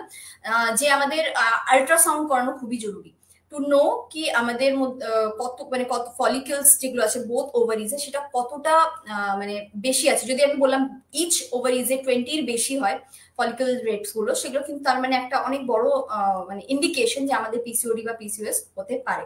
আচ্ছা, এর সাথে সাথে যে ওখানে ভলিউমটা, যেটা আমি আবারও বলছি যে 10 ml থেকে 15 ml এর ওপর যদি হয়ে থাকে তখন কিন্তু এটাও একটা কিন্তু অনেক বড় ইন্ডিকেশন যে আমাদের পিসিওডি পিসিওএস হতে পারে। তো এই জিনিসগুলো আমাদেরকে আই থিঙ্ক টেস্ট করানো উচিত। একদমই, কারণ অনেক ক্ষেত্রেই দেখা যায় যে সিমটমস দেখতে পাচ্ছি, হয়তো হেয়ার ফল হচ্ছে, কি জন্য হচ্ছে আমরা জানি না, আমরা বিভিন্ন রকম প্রোডাক্ট ইউজ করছি কিন্তু ভিতরকার ব্যাপার জানি না, যেটা আমি আবারও বলছি। আবার অনেককে এই সমস্যাটা প্রায় আমি দেখেছি, তুমি হয়তো দেখে থাকবে, আমাদের সবাই এই ডাইজেশনারিটাতে প্রচন্ড ভাবে মানে এফেক্টেড, যে যখন কোনো মানুষকে আমরা বলি যে টেস্ট করানোর কথা, তখনই টেস্ট এই কথাটা শুনে, নামটা শুনেই কিন্তু তারা পিছিয়ে যায়। তো সেই জায়গা থেকে কিন্তু ডিটেকশনের আর কোনো উপায়ই থাকবে না, কারণ ইমব্যালেন্স, হরমোনাল ইমব্যালেন্স ছোট ছোট ছোট ছোট সাইন্স দিয়ে কিন্তু ছেড়ে যাবে, কিন্তু সেটা বোঝার উপায়, এই যে পিসিও একটা আমব্রেলা, এটা তখনই আসবে যখন গ্রুপ অফ সিমটমস এসে মানে দানা বাঁধবে, সবকিছু একসাথে এসে তখন কিন্তু সেটা ভাস্ট হয়ে যাবে। তো আগেই যদি আমি সেটাকে ডিটেক্ট করতে পারি তাহলে সেটাতে কিওরের সম্ভাবনা কিন্তু অনেকটাই থেকে যায়। তো টেস্ট করানোটা এই জন্যই জরুরি, আমি সবাইকে তাই বলি যে আগে একবার টেস্ট করান। এমনিতে জেনারেলি সব মানুষদের ক্ষেত্রেই বছরে একবার রুটিন চেক আপটা জরুরি, কিন্তু এখনকার যে লাইফস্টাইল হয়ে গেছে প্লাস আমাদের খাদ্যাভ্যাস, যেগুলো বলে গেল, এগুলোতে আবার আমরা আসবো, তো এটার জন্য তো আগে আমাকে বুঝতে হবে যে আদৌ কি হয়েছে। যদি নাই বুঝি তাহলে আমি ট্রিটমেন্টটা কিভাবে করব। সেই জন্য কিন্তু টেস্ট গুলো ভীষণভাবে উপযোগী, না হলে কিন্তু বোঝার উপায় থাকে। তো এখান থেকেই আর একটা কোয়েশ্চেন চলে আসে, মানে এর রিলেটেডই, যে ডায়েট, যেটা আসল কথা, যে পিসিও তে ডায়েট মানে পথ্য, তো ডায়েট বা পথ্য কতটা ভূমিকা রাখে, আর রাখলেও এই পিসিওডি তে বা পিসিওএস এ আমরা কি ধরনের ডায়েট প্রেসক্রাইব করে থাকবো? হ্যাঁ, তো এখানে তোমার এই একটা কোয়েশ্চেন যেটা মানে সবাই ওয়েট করে বসেছিল এটার জন্য, ডেফিনেটলি যার জন্য আমরা এখানে সবাই এক জায়গায় হয়েছি। এটা আমরা ডিসকাস করার আগে একটা খুব ইম্পর্টেন্ট পয়েন্ট যেটা মিস করে যাচ্ছিলাম, এবং তুমি সেটা মনে করালে, যে আমরা মেয়েরা ওপর থেকে দেখতে সুন্দর হলেই হলো, ভেতরটাও তো দেখি না, ওপর থেকে সুন্দর হলে তো। এখানে কিন্তু একটা অনেক বড় রোল প্লে করে আমাদের যে কসমেটিক্স, যে আমরা প্রচুর সেন্টেড জিনিস ইউজ করি বা রুম ফ্রেশনার, অতিরিক্ত অতিরিক্ত পারফিউম লাগানো, এইগুলো যে এই কেমিক্যালস গুলো যে কতটা হার্মফুল আমাদের পিসিওডি বা পিসিওএস জার্নিতে, আমরা এগুলো বুঝছি না। আমরা যদি দেখি আমাদের লিপস্টিক বা যে কোনো কসমেটিক্স যেগুলো আমরা ইউজ করি, তাতে কিন্তু অনেক বেশি এরকম কেমিক্যালস থাকে, মাইক্রোফাইবার্স থাকে, সেগুলো কিন্তু আমাদেরকে প্রচুর বেশি হার্ম করছে। এবং এর সাথে সাথেই ফ্যান্সি ওয়াটার বটলস প্লাস্টিকের আজকাল বেরিয়েছে, দেখছিলাম খুব বেশি, মানে লিটার ইয়ে করা, বাট ফ্যান্সি কালারফুল, আমরা মেয়েরা তো একটু অ্যাট্রাক্ট হয়ে পড়ি কালারের প্রতি। তো ওই ফ্যান্সি ওয়াটার বটলস প্লাস্টিকের, অ্যালুমিনিয়াম ফয়েলে অতিরিক্ত খাওয়া, এই ব্যাপারগুলো কিন্তু ছোট ছোট একটা হ্যাবিটস যেগুলো প্রচুর বেশি আমাদেরকে ঠেলে দিচ্ছে পিসিওডি পিসিওএস এর দিকে। আচ্ছা, এবারে ডায়েটে চলে আসি। তো প্রথম কথা, এই যে একটা question itself, it's like is it necessary কি আমরা এই কোশ্চেনটা করছি, আমরা পিসিওডি পিসিওএস নিয়ে খাবো কি খাবো, এই যে আমরা বসে এত এখন ডিসকাস করছি, আমাদেরকে ডিসকাস করতে হচ্ছে, এটা কি প্যাথেটিক নয়? মানে যদি আমরা দেখি আমাদের মাকে জিজ্ঞেস করতে, যে আমার মারা কি কখনো জিজ্ঞেস করেছিল এগেন যে আমি কি ডায়েট নেব, what diet we should take? এটা সব থেকে বড় রিজন হলো আমরা প্রচুর বেশি আজকাল ওই যে টার্ম গুলো এসে গেছে না, যে ইনস্টা খুললেই দেখতে পাই প্রোটিন রিচ বা গ্লুটেন ফ্রি, ডেয়ারি ফ্রি, এই যে ব্যাপারগুলো, এগুলো প্রচুর বেশি এফেক্ট করছে আমাদেরকে, আর আমরা ওই ট্রেন্ডেই কোথাও না কোথাও বয়ে যাচ্ছি। আর আমরা এই যে ডায়েট, একটা ফ্যাট ডায়েট, মানে ফ্যাট ডায়েট না, যে ফ্যাট ডায়েটে জড়িয়ে পড়ছি, এই একটা খুব বড় ভুল আমাদের, আমি মনে করে থাকি। আই থিঙ্ক তুমিও এগ্রি করবে। তো এই যে ফ্যাট ডায়েট, একটু ইন্টারাপ্ট করছি, একটা কোয়েশ্চেন এসছে, ইনসুলিন রেজিস্ট্যান্স কি, কিভাবে বুঝতে পারবো এটা? এটা একটু বলে দাও শর্টে, ও বলেছে তবু আরেকবার একটু শর্টে বলে দাও যে ইনসুলিন রেজিস্ট্যান্স হয়েছে এটা বুঝবে কিভাবে?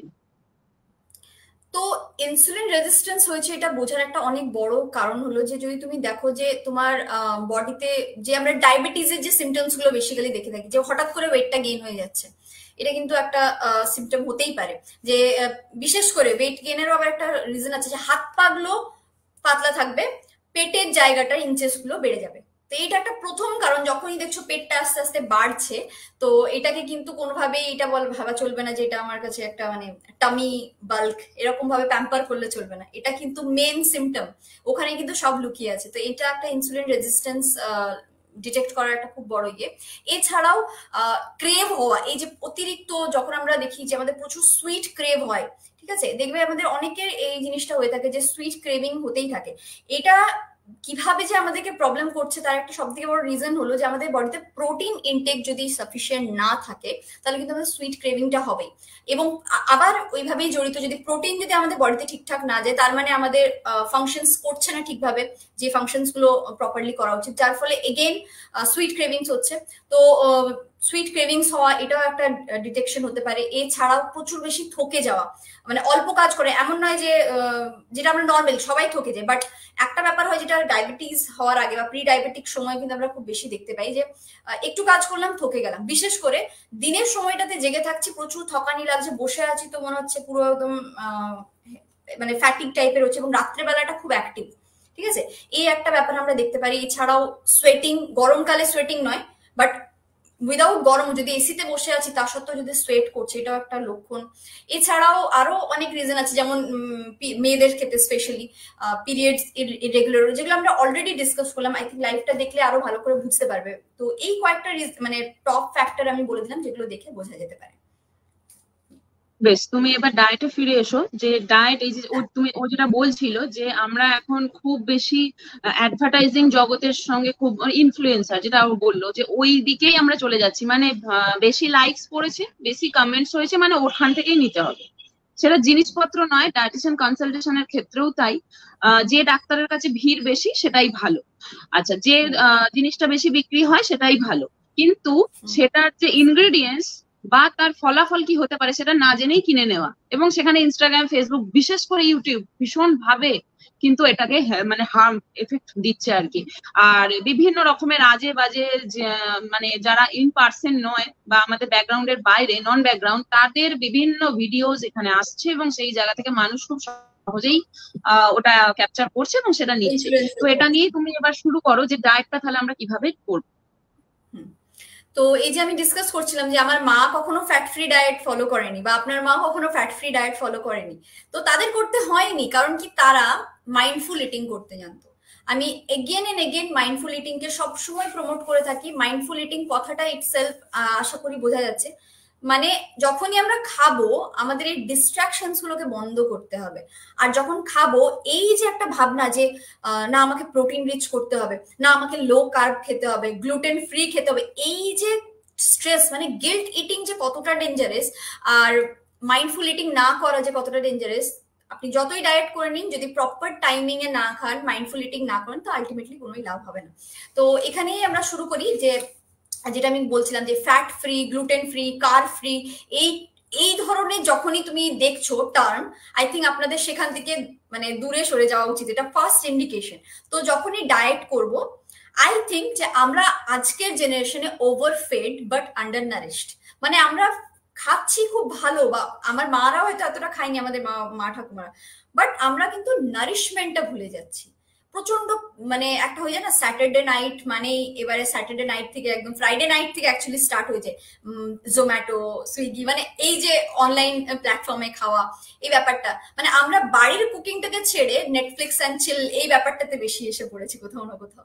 তো আই থিঙ্ক একদমই এমন নয় যে আমি এগুলোর এগেনস্টে, যুগের সাথে তাল মেলানো খুবই ভালো, বাট যুগের সাথে তাল মেলাতে যে নিজের ক্ষতি করা, আই থিঙ্ক ইটস নট আ মানে গ্রেট ডিল। তো সেখানে আমাদেরকে এই জিনিসটা বোঝা উচিত যে যখনই খাবো, প্রথমত আমি সবসময় প্রমোট করে থাকি মাইন্ডফুল ইটিং। মাইন্ডফুল ইটিং কথাটার মানে কি, যখন আমরা উইদাউট আমার ফোন খাবার খাবো বা উইদাউট স্ক্রিন খাবারটা খাবো, তার মানে কি আমরা নিজের থেকে খাবারটা খাচ্ছি, পাঁচটা যে সেন্সেস, অগ্নি, জল, বায়ু, মাটি, আকাশ, এই পাঁচটা তত্ত্ব নিয়ে তো আমাদের পঞ্চতত্ত্ব নিয়ে বডি তৈরি, এইগুলোকে সেন্স করে খাচ্ছি। তো আমরা বুঝছি যে আমি কি খাচ্ছি, ভাত খাচ্ছি, ডাল খাচ্ছি, এগুলো আমরা বুঝছি। আমার মারা কেন বলে, আমাদের মারা বলে না ফোনটা রেখে খাবার খা। তো এটার একটা অনেক বড় রিজন, এটা মানাটা আমাদের শুরু করা উচিত, যে এটা যতই কাজ হোক খেতে 10 থেকে 15 মিনিট লাগে, ওই সময়টা আমাদের স্ক্রিন টাইমিংটা অ্যাভয়েড করা উচিত। তো খাবার খাবো, যে খাবারটা খাবো এত খরচ করছি, সেই খাবারটা আলটিমেটলি যদি অ্যাবজর্বই না হলো বডিতে, তো লাভটা কি আমাদের, তাই না? তো সেখানে মাইন্ডফুল ইটিং মানে কি, আমাদের আমাদের ব্রেন আমাদেরকে একটা অ্যালার্ম দেয় বা একটা সিগন্যাল সেন্ড করে যে দিস ইজ এনাফ নাও। মানে যখন আমরা খাই, আমরা সবসময় বলে থাকি আমরা 70% থেকে 75% খাওয়া উচিত, 100% কখনো খাওয়া নয়। কারণ কি, কখনো আমরা মানে ফুল অব্দি খেয়ে নিলে সেটা ডাইজেশন প্রপার হবে না, ইনডাইজেশন সমস্যা হবে। তো আপনি কি করে বুঝবেন আপনি সঠিকটা খাচ্ছেন? আপনি যখন একটা স্ক্রিন টাইমিং এ যুক্ত আছেন খাবার সময়, তখন আপনার মাথায় নেই যে আপনি কি খাচ্ছেন না খাচ্ছেন, যার ফলে মানে যতটা আপনার অ্যাকচুয়াল নিড তার থেকে 1 থেকে 1.5 গুণ, আর মানে 1.5 থেকে 2 গুণ বেশি আমরা খেয়ে ফেলছি। তো ওই যে মানে eating healthy but eating like more then your need, that is more dangerous. Healthy eat করেও লাভটা কি যদি আমরা যতটা দরকার তার থেকে বেশি খেয়ে ফেলছি? তো মাইন্ডফুল ইটিং করা খুব জরুরি। নিজের 5টা হাত আঙ্গুলের ইউজ করুন, পঞ্চতত্ত্বকে অনুভব করে খান। দ্বিতীয়ত আমি যেটা আমি প্রথমে ডিসকাস করলাম, হোমমেড ডায়েট যতটা সম্ভব বাড়ির খাবার খাওয়া, এটাতে ধ্যান দেওয়া উচিত। তৃতীয়ত এই যে ফ্যান্সি ডায়েটস গুলো, যে ম্যাক্রো, আমাদের মাইক্রো আর ম্যাক্রো, এই যে দুটো নিউট্রিয়েন্টের ভাগ, এই দুটো নিউট্রিয়েন্ট কিন্তু এমনি এমনি প্রকৃতিতে নেই, প্রত্যেকটার একটা নিয়ম আছে আমাদের বডিতে রাখার। তো আমরা কোনোটাকে বাদ দিয়ে দিতে পারি না যে আমি ফ্যাট ফ্রি করে দিলাম না। ফ্যাটও জরুরি আমাদের ডায়েটের জন্য, কতটা পরিমাণে জরুরি সেটা আমাদেরকে বুঝে নিতে হবে, ঠিক আছে? তো সেখানে যখন আমরা খাবারটা খাচ্ছি, সেখানে কোনো রকম কোনো টার্ম ইউজ করা উচিত নয় যে carb free, high protein, low fat, এগুলো করার দরকার নেই। নর্মাল বাড়ির খাবার খান, যেখানে আপনার ভাত, ডাল, সবজি, তরকারি, দুধ, দই সব মিক্স করে প্রত্যেকটা জিনিস কিন্তু অ্যাভেলেবেল থাকবে। এটা তৃতীয় কথা। এর সাথে সাথেই ডায়েটে যেগুলো আমাদেরকে স্পেসিফিক্যালি রাখা উচিত, যে হোলসাম ডায়েট, মানে এগেইন ইনসুলিন রেজিস্ট্যান্সের কথা এসেই যাচ্ছে বারবার, যে যখনই আমরা খাবো হোলসাম মানে মেডিটেরিয়ান ডায়েট। এটার মানেটা কি হলো? Mediterranean diet is nothing but যেটা আমাদের লোকাল, মানে যেটা আমি খেয়ে বড় হয়েছি, যেটা আমি খেয়ে পরে বড় হয়েছি, সেই খাবারটাই খেয়ে আমাকে সুস্থ হতে হবে। আমি যদি এখন বসে বলি বেঙ্গলে বসে যে আমাকে কিনোয়া খেতে হবে ব্রেকফাস্টে, বা I have to it oats, তো দের ইজ নো পয়েন্ট। আমরা আমাদের বাড়ির যে খাবার, তরকারি, রুটি বা সুজির উপমা বা যেটা ইন্ডিয়ান ডায়েট, সেটাকেই ফলো করা। এখানে আরেকটা কথা বলে দিই, আমরা প্রচুর ব্রেড স্যান্ডউইচের প্রতি অ্যাডিক্টেড হয়ে পড়েছি। তো আমরা যে ব্রেড স্যান্ডউইচটা খাচ্ছি, ব্রাউন ব্রেড খুব আজকাল ফেমাস, তো এই যে ব্রাউন ব্রেডটা খাচ্ছি, আমরা কিন্তু কখনো পড়ে দেখি না ইনগ্রেডিয়েন্টটা, যে ব্রাউন ব্রেডে মানে কতটা ময়দা আছে। আপনাকে তো বিক্রি করে দিচ্ছে ব্রাউন ব্রেড মানে আটার ব্রেড বলে, কিন্তু কতটা ময়দা আছে আমরা দেখছি না। দ্বিতীয়ত যখন আমরা বাড়িতে রুটি বানাই, যদি আটা দিয়েই তৈরি হতো, সেই রুটিটার কালারটা কি কখনো ব্রাউন ব্রেডের মতো হয়? হয় না। তো তো কি করে ব্রাউন ব্রেড এই কালারটা হচ্ছে? তার মানে নিশ্চয়ই কিছু কালারিং এজেন্ট ইউজ করা হচ্ছে। এবার কালারিং এজেন্টটা যখনই ইউজ করা হচ্ছে, তার মানে সেটা আর ব্রাউন ব্রেড থাকছে না বা আটার ব্রেড থাকছে না, ঠিক আছে? এবং যদি আমরা ব্রেড কালচারটা দেখি, এটা কিন্তু আমাদের একটা ফরেন কালচার, বিশেষ করে ইউকে, ইউএসএ এই রিজিয়নগুলোতে এগুলো বেশি দেখা যায় ব্রেড কালচারটা। তাদের যে ব্রেড, তারা কিন্তু বাড়িতে ব্রেড বানায়, এবং তাদের ব্রেডটার লং লাস্টিং মানে লংজিটিভিটি এতটা বেশি হয় না যে 3-4 দিন আমরা খেতে পারবো না, ওটা আজকে খেলে আজকেই আমাকে শেষ করতে হবে। তো এই জিনিসটা আমাদেরকে করা চলবে না। বাড়ির ডায়েট খাই, যেটা আমার খাওয়া দরকার সেটাই আমি খাই। সেখানে আমরা মানে ব্রেকফাস্ট আইটেম যেমন কমপ্লেক্স সিরিয়ালস, সুজি, দালিয়া খিচুড়ি, সাবুদানা, সুজির পোহা, এই আইটেমস গুলো ইউজ করতে পারি। সেখানে আমাদেরকে স্টাফিং করতে হবে সবসময় ভেজিটেবলস দিয়ে। সবসময় ভেজিটেবল স্টাফটা হয় যাতে এটা কমপ্লেক্স হয়, যাতে পেটটা অনেকক্ষণ ভরিয়ে রাখে, মানে স্যাটাইট ফিল করায়, ঠিক আছে? Good quality protein for vegetarians. হালকা করে অতিরিক্ত ডেয়ারি আমরা পিসিওএস এ প্রেসক্রাইব করি না, তো মিনিমাম হ্যাঁ পনির রাখতে পারা যেতে পারে। লেগিউমস, পালসেস, ডাল যেগুলো, এইগুলো আমরা বেশি করে ইনক্লুড করবো, মানে কমপ্লেক্স কার্বসে আসার চেষ্টা করব। এছাড়া যদি ফ্যাট দেখি, ডেফিনেটলি ফ্যাট রাখাটা খুবই জরুরি, কিন্তু good fats, again good fats রাখাটা খুব জরুরি, যেমন omega 3 fatty acid, omega 6 fatty acids. এছাড়াও আমাদের যেগুলো এইচডিএল রিচ যে মানে ফুডগুলো, যেগুলো গুড কোলেস্টেরল প্রোভাইড করবে। নন ভেজিটেরিয়ানদের জন্য ফিশ আইটেমস অনেক আছে। কিন্তু আমি যেটা নিজের এক্সপিরিয়েন্স থেকে বলতে পারি যে পিসিওএস এ প্ল্যান্ট বেসড ডায়েটটা বেশি কার্যকরী, মানে যেটা আমরা বলি সাত্বিক ডায়েট। এবার সাত্বিক ডায়েটটার কথা কিন্তু এটা নয়, সাত্বিক ডায়েট মানে এটা নয় যে আমাকে টোটালি মাছ মাংস সব ছেড়ে দেবে, এটা নয়। সাত্বিক মানে হলো যেটাতে আমার মানে ওই হাইপটা থাকবে না, মানে ওই সাইড থেকে ইনগ্রিডিয়েন্টস অ্যাড থাকবে না, যেটা আমাকে চিলি ফ্লেক্স বা গরম যে মানে বডির টেম্পারেচার তাসিরটাকে গরম করে দেবে। তো এই জিনিসগুলো আমাদের অ্যাভয়েড করাটা জরুরি। এর সাথে সাথে আরো যেটা আমরা মানে ছাড়তে পারি না সেটা হলো ভাইটামিন মিনারেলস, কারণ কি macro somehow we will meet, মাইক্রোনিউট্রিয়েন্টে আমরা পিছিয়ে যাই, সেখানে সব থেকে বেশি zinc deficiency, magnesium, calcium, phosphorus এগুলো দেখা যেতেই থাকে। তো এই প্রোফাইলগুলো চেক করানো অ্যান্ড এই প্রোফাইলগুলোকে ব্যালেন্স করা খুবই জরুরি। সাথে সাথে গুড ফাইবার, ডায়েটারি ফাইবার। এবার ডায়েটারি ফাইবারটা মানে শুধুমাত্র পিসিওডি পিসিওএস না, প্রত্যেকের জন্য জরুরি, বাট লিমিটেশনে। আমরা আবার ডায়েটারি ফাইবার মানে সবসময় ওটস ছাড়া বুঝি না, র স্যালাড ছাড়া বুঝি না, ওই ক্র্যাশ ডায়েটে যাওয়াও চলবে না। ডায়েটারি ফাইবার ডেফিনেটলি যাওয়া জরুরি। ডায়েটারি ফাইবারের কাজটা কি বুঝতে হবে। So dietary fibre is basically A prebiotic, যেটা আমাদের মানে ফাইবার আমাদের বডিতে উৎপন্ন হয় না বা ডাইজেস্ট হয় না সেভাবে। সেটা কি হয় বেসিক্যালি আমাদের যে গুড মানে গাট মাইক্রোবায়োটা মানে গুড ব্যাকটেরিয়াস যেগুলো, ল্যাক্টোব্যাসিলাস, ল্যাক্টোবাইফিডাস, এই যে ব্যাকটেরিয়াগুলো এদের খাবার হলো ওই ফাইবার, যেটা হলো প্রিবায়োটিক। মানে prebiotic is basically the food for probiotics. তো তারা ফাইবারটাকে ডাইজেস্ট করে আমাদেরকে এনে দিচ্ছে, যেটা আমাদের বডি ইনসুলিন রেজিস্টেন্সি, হরমোনাল ব্যালেন্স এই সবগুলোকে মেনটেন করছে। তো এগেইন ভাইটামিন মিনারেলস ব্যালেন্স করা খুবই জরুরি। এর সাথে সাথে সব থেকে বেশি ইম্পর্টেন্ট যেটা হাইড্রেশন।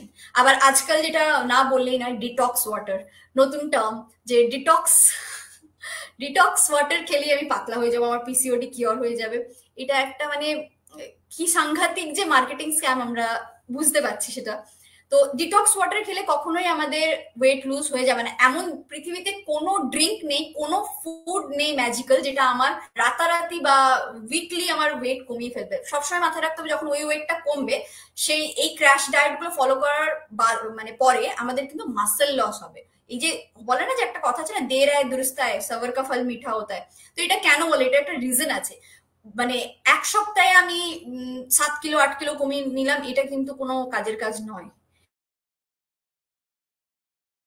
একদমই কোনো কাজের কাজ নয়। এটা আপনি বুঝতে পারছেন না, কিছুদিন পর আবার ওয়েটটা ফিরে আসবে, সেটা আপনার মাসেল লস হয়েছে, ফ্যাট লস নয়। সো আমাদেরকে ফোকাস করতে হবে ফ্যাট পার্সেন্টেজ কমাতে, নাকি মাসেল রেটটা কমাতে।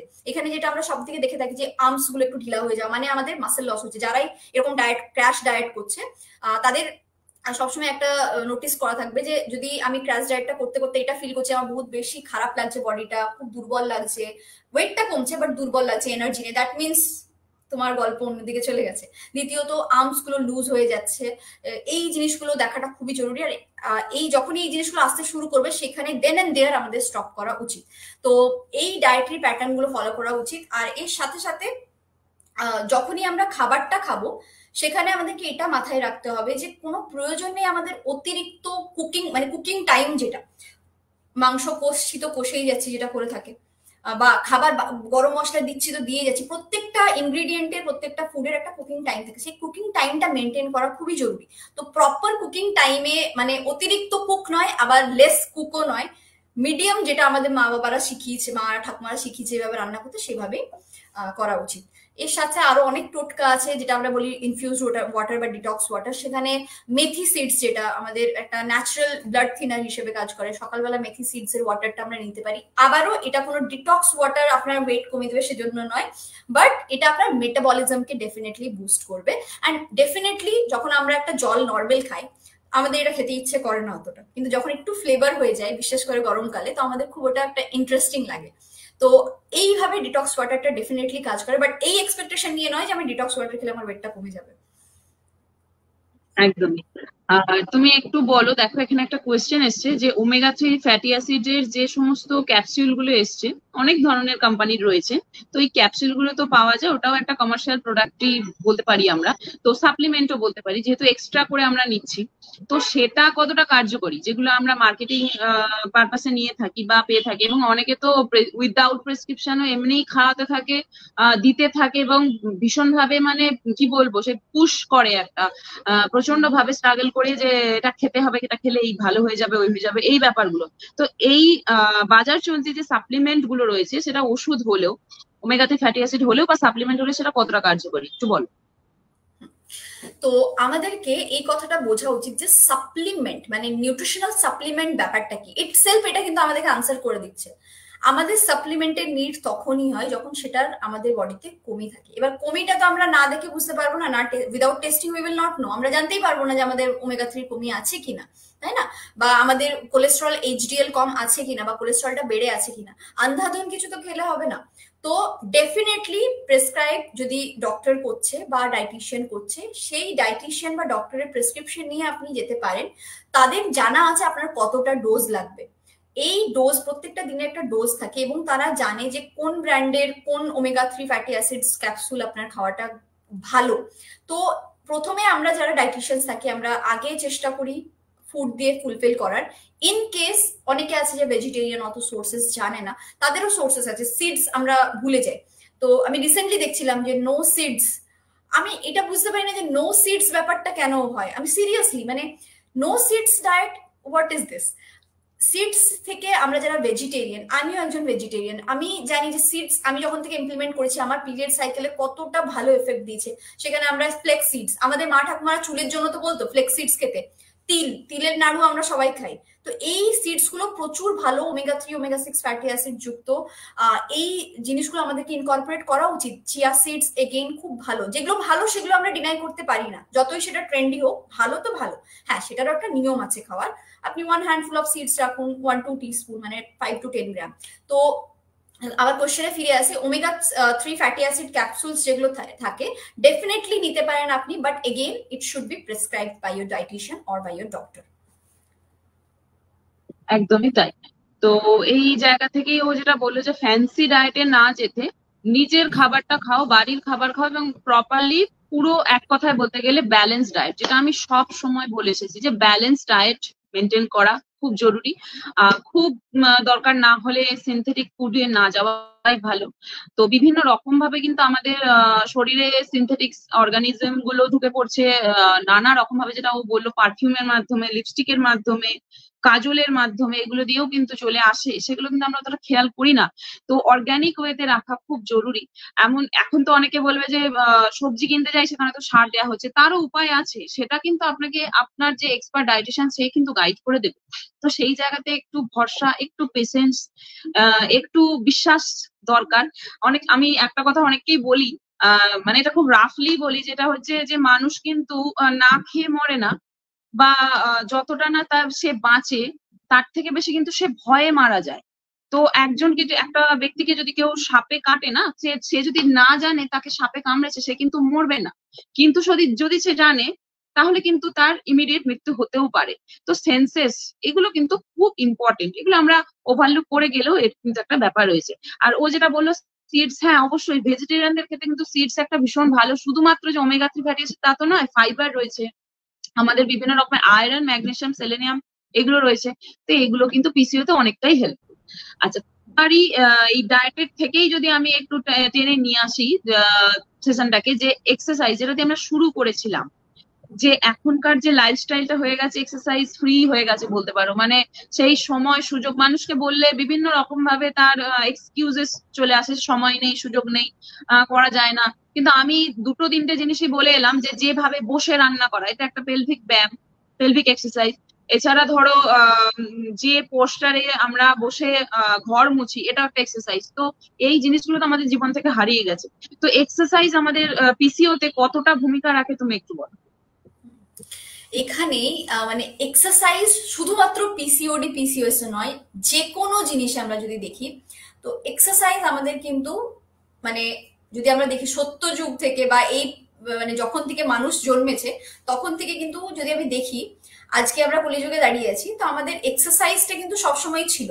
আর আজকে যেহেতু আমরা এক্সারসাইজটাই নেই, যার ফলে আমাদের শুধুমাত্র পিসিওডি পিসিএস নয়, এর সাথে সাথে ডায়াবেটিস, ক্যান্সার, আরো বিভিন্ন যে ডিজিজ আছে, প্রত্যেকটা ডিজিজ, ইমিউনিটি লো হয়ে যাওয়া আসছে। ঠিক আছে? তো এইটা আমাদেরকে বুঝতে হবে যে এক্সারসাইজ করাটা কি এতটাও টাফ না। আমরা যদি দেখি যে আমি যারাই এই কথাটা বলে, আমি খুব বেশি এটা তোমার সাথে এগ্রি করবো যে মানুষের এক্সকিউজ আছে যে টাইম হয় না, খুব হেক্টিক শিডিউল। তো ব্যাপারটা হলো যে এক্সারসাইজটা সারাদিনে তুমি ফোন তো চালাচ্ছ, শুয়ে শুয়ে অনেকক্ষণ ফোন চালাচ্ছ ওই হেক্টিক শিডিউলের মধ্যে, তাই না?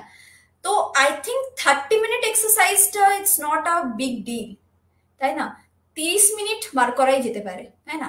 আর এক্সারসাইজ মানে এই নয় যে তুমি 30 মিনিট এক্সারসাইজ করে তোমার হয়ে গেল, ঠিক আছে? আবার আরেকটা জিনিস এখানে বলে থাকি, পিসিওডি পিসিওএস এ কিন্তু এক্সেসিভ এক্সারসাইজ কিন্তু প্রচুর বেশি হানিকারক। কারণ কি, যখনই আমরা এক্সেসিভ এক্সারসাইজ করে থাকি সেটা কিন্তু আমাদেরকে প্রচুর বেশি হার্ম করে, আমাদের এন্ডোমেট্রিয়াম প্রেশার সৃষ্টি করে, যার ফলে ওভাইজে প্রেশার পড়ে। এটা কিন্তু করা চলবে না, ঠিক আছে? এক্সেসিভ এক্সারসাইজ নয়, বাট ডেফিনেটলি এক্সারসাইজ করো। যোগাতে নিজেকে রাখো। যদি খুব বেশি এক্সারসাইজ না করতে মন যায়, কার্ডিও কার্ডিও রাখা যেতে পারে, যেখানে আমরা ফ্রি হ্যান্ড এক্সারসাইজ, যেগুলো আমরা ব্রতচারী ছোটবেলায় শেখানো হতো পিটি পিটি ক্লাসে, সেই এক্সারসাইজ গুলোই করি, যেগুলো করতে খুব বেশি লাগে না। আপনাকে দরকার নেই জিম যেয়ে পরে ওয়েট লিফটিং করতে হবে, কোনো প্রয়োজন নেই। আপনি বাড়িতে আপনার নর্মাল এক্সারসাইজ গুলোতেই আসুন, সেই এক্সারসাইজ গুলো ইমপ্লিমেন্ট করুন। তারপর আপনি দেখুন, বেশি না, 1 মাস। আমি আমার পেশেন্টদেরকে বলি, তুমি 1 মাস আপনারা এক্সারসাইজটা করুন, and then you come to me and tell. তো exercise plays a great role.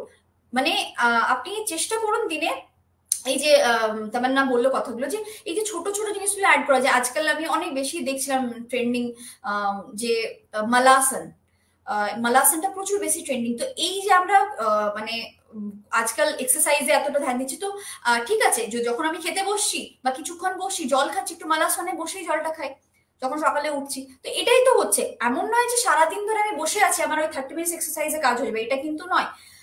যদি আমি, মানে একটা কথা আছে যে আমি যদি 20 মিনিটস বসে থাকছি, it's equal to 1 cigarette.